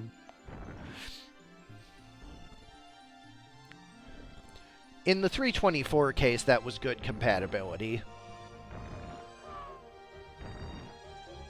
But the reason that it's still dealing so much damage is because the grenades lost hit points and lost their defensive up skill. They take full damage now instead of half. The rebalance on them was making them less durable, not less damaging. I do believe they still have defense up, right? But they lost the magic defense up. Well, they have regular defense up, which is Right. 3/4, not 1/2. Yeah. Whoops. But Small notably map. also just losing magic defense up altogether. Correct. Yes. And also, no defense against things that use neither. So, like, an Ambrosia's just going to do the full 180 to them. And a lot of people have Ambrosias. Okay, let's see if Team Beef can pull it back here on a smaller map. The terrain is mostly going to allow for 3-panel, except for that one there. spot. That's not good. Poor Lancer.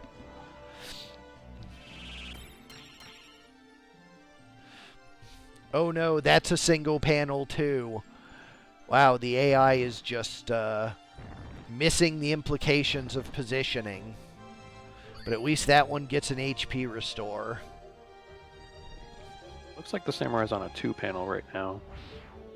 Ah. Not good chances there either.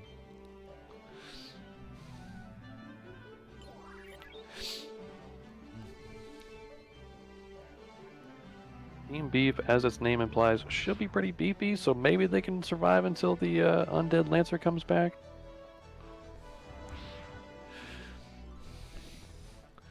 Really just a question of RNG.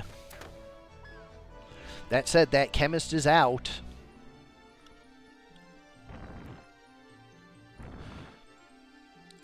The double hit negates the chance of HP restore, however.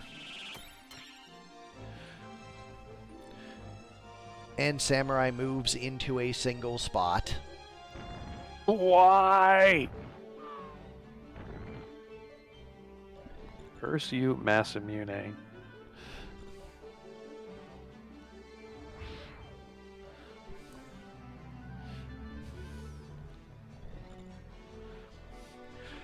Oh, also the loss of magic defend up makes for full lives that land much more easily.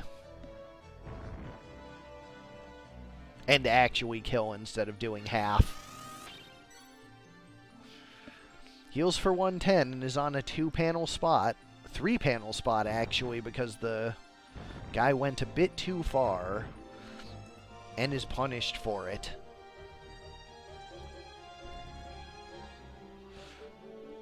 The Lancer is almost back up.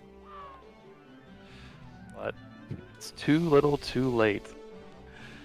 Sledgehammers, true to their name, tank breaking and take it 2-0.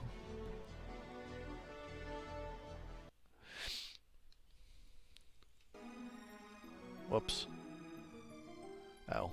Ah, I see what happened. Haha. And the final match of the night, Break 2 versus Korremar 1.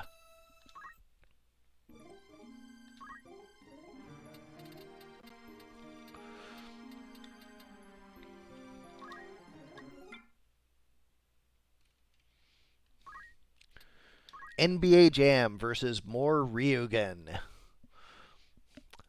For NBA Jam, we have Hang Time the Summoner with Black Magic, Auto Potion, and Equip Armor. Showtime the Thief with Equip Bows for that longbow, Hamido, and Precision. Very popular this month, the ranged Hamido. Jam Extreme the Lancer with basic skill Dragon Spirit and Guts. Dragon Spirit and Guts, gonna make him very durable. And Fire Edition, the Red Chocobo, to round the team out. On the other side, for more Ryugen, we have Nemain the Samurai with White Magic, Dragon Spirit, and Magic Attack Up. Bode the Oracle with Summon Magic, Hamido, and Attack Up. Attack Up, Hamido, and that Whale Whisker. We've seen how much damage those can do. Matcha the Porky with the full revive at instant speed. And Neat the Bard with Talk Skill, Weapon Guard, and Equip Axe for that 15 MA. We go to large, 82 to start.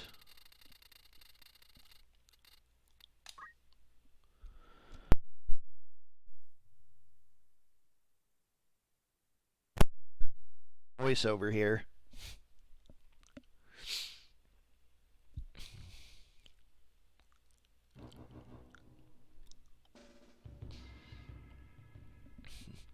NBA Jam on the left and Morrigan on the right.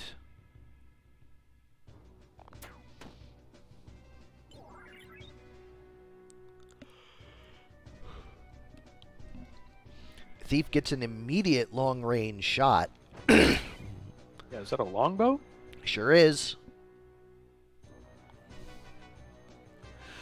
The 1/8 range bow. Samurai charging something up on him. And Bard begins helmet, to sing. white magic and magic attack up. So I'm expecting a holy out of that samurai. Sure is. 147. Another 169 takes her to near fatal. She does get the re-raise again. Ifrit only doing 90. Pig for 165 triggers the regenerator. Lancer takes out the samurai, although she will return. Chocobo goes for Cure on the Thief to take out that holy damage. And a pair of quicks come up. Porky is going to hit that Lancer real hard. 330. Wow. That was a critical, but not any fall damage because it was only one panel. But still, 330 is nothing to joke about.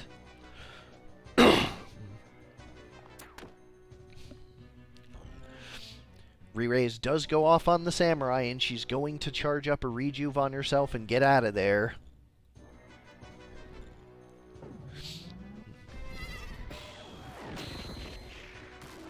Odin takes that pig right out. There's the rejuve, also getting splash heal on the Oracle. There's an Ifrit to finish off the Lancer. Another last song, but this one misses all three. Chocobo meteors it out. Thief following it up with what looks to be a timed strike.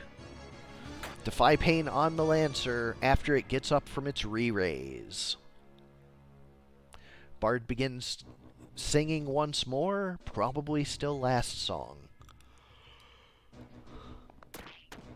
Time Strike 153 is enough to near fatal the Oracle, and there's a Carbuncle for a bunch of reflects.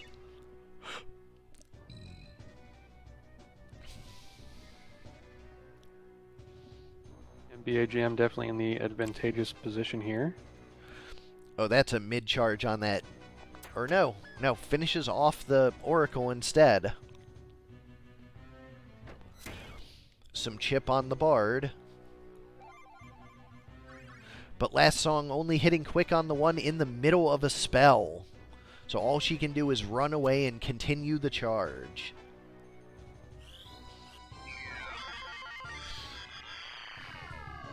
Bringing back the pig. He does do pretty good damage.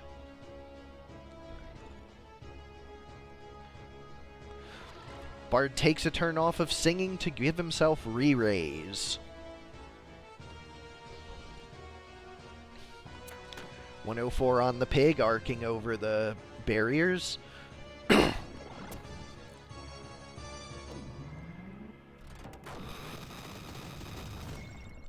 Unfortunately, the pig cannot bring summons to damage the enemy team, only takes the damage himself.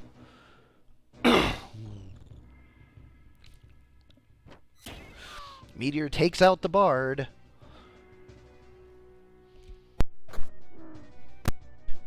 Knight takes out the pig. It is just the samurai left.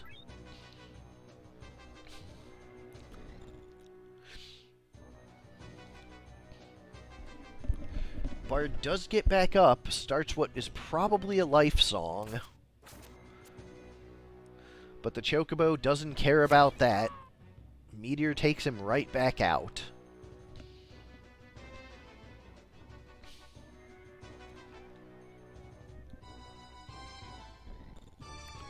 Samurai charging a spell, but the Thief mid-charges and ends it. Game 1 goes to NBA Jam. Inside Rio Veins is our small map. NBA Jam getting on fire with the first match. Let's see if they can maintain it. Man, NBA Jam was such a great game. Fantastic. That one and NFL Blitz. I played so much NFL Blitz in the arcade. It's just such a good arcade game.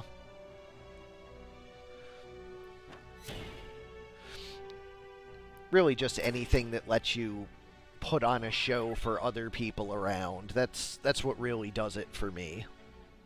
Oh yeah, sure. Like, I can play anything I want. Something. Oh yeah, definitely.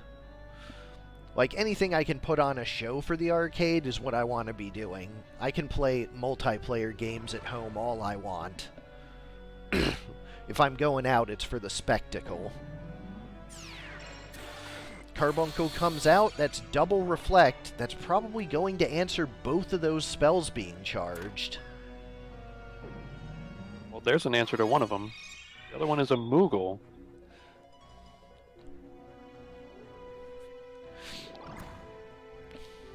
Straight dash for Regenerator.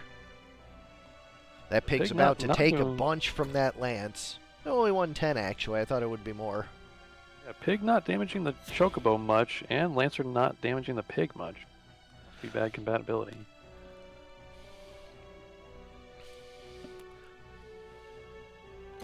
Strix Feather for 90. Is Strix Feather max HP or current HP in damage?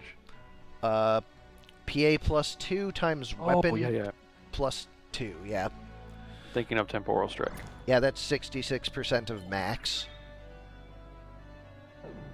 Just surprised by the low damage on the Strix Feather there.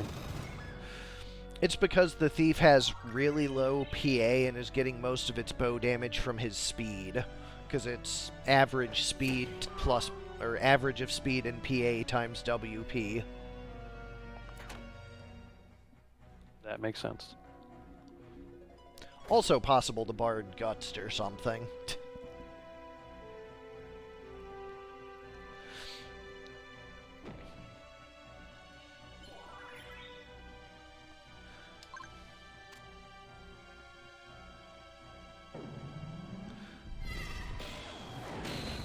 Conk.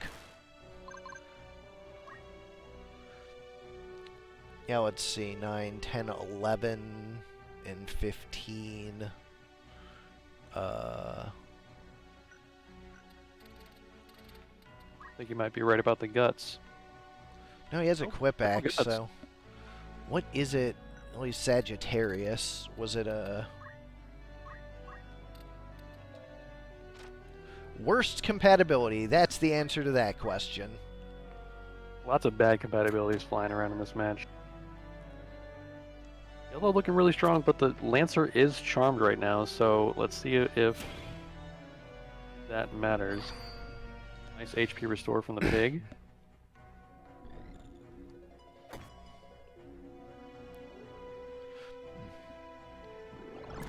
Straight Dash takes out the Chocobo, and it is on the Summoner and the Thief. There's a Chain Lightning there.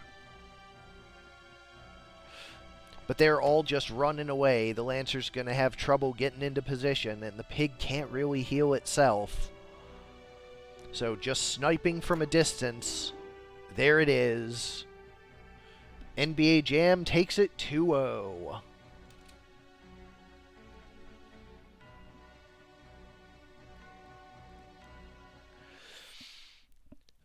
All right, everybody, thanks for putting up with the early season dust. Although, compared to previous months, probably went a little cleaner than usual, so I'm pretty pleased about that. Thanks, Omega, for coming in and relieving Korremar. Thanks for Korremar for starting us off. And of course, thanks everybody for tuning in, sending in teams, and just keeping the energy up.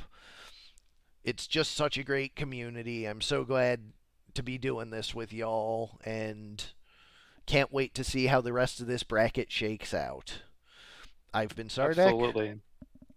And I've been Omega. It's been a pleasure joining. GG's to everybody, and good luck in your next games. See you all tomorrow.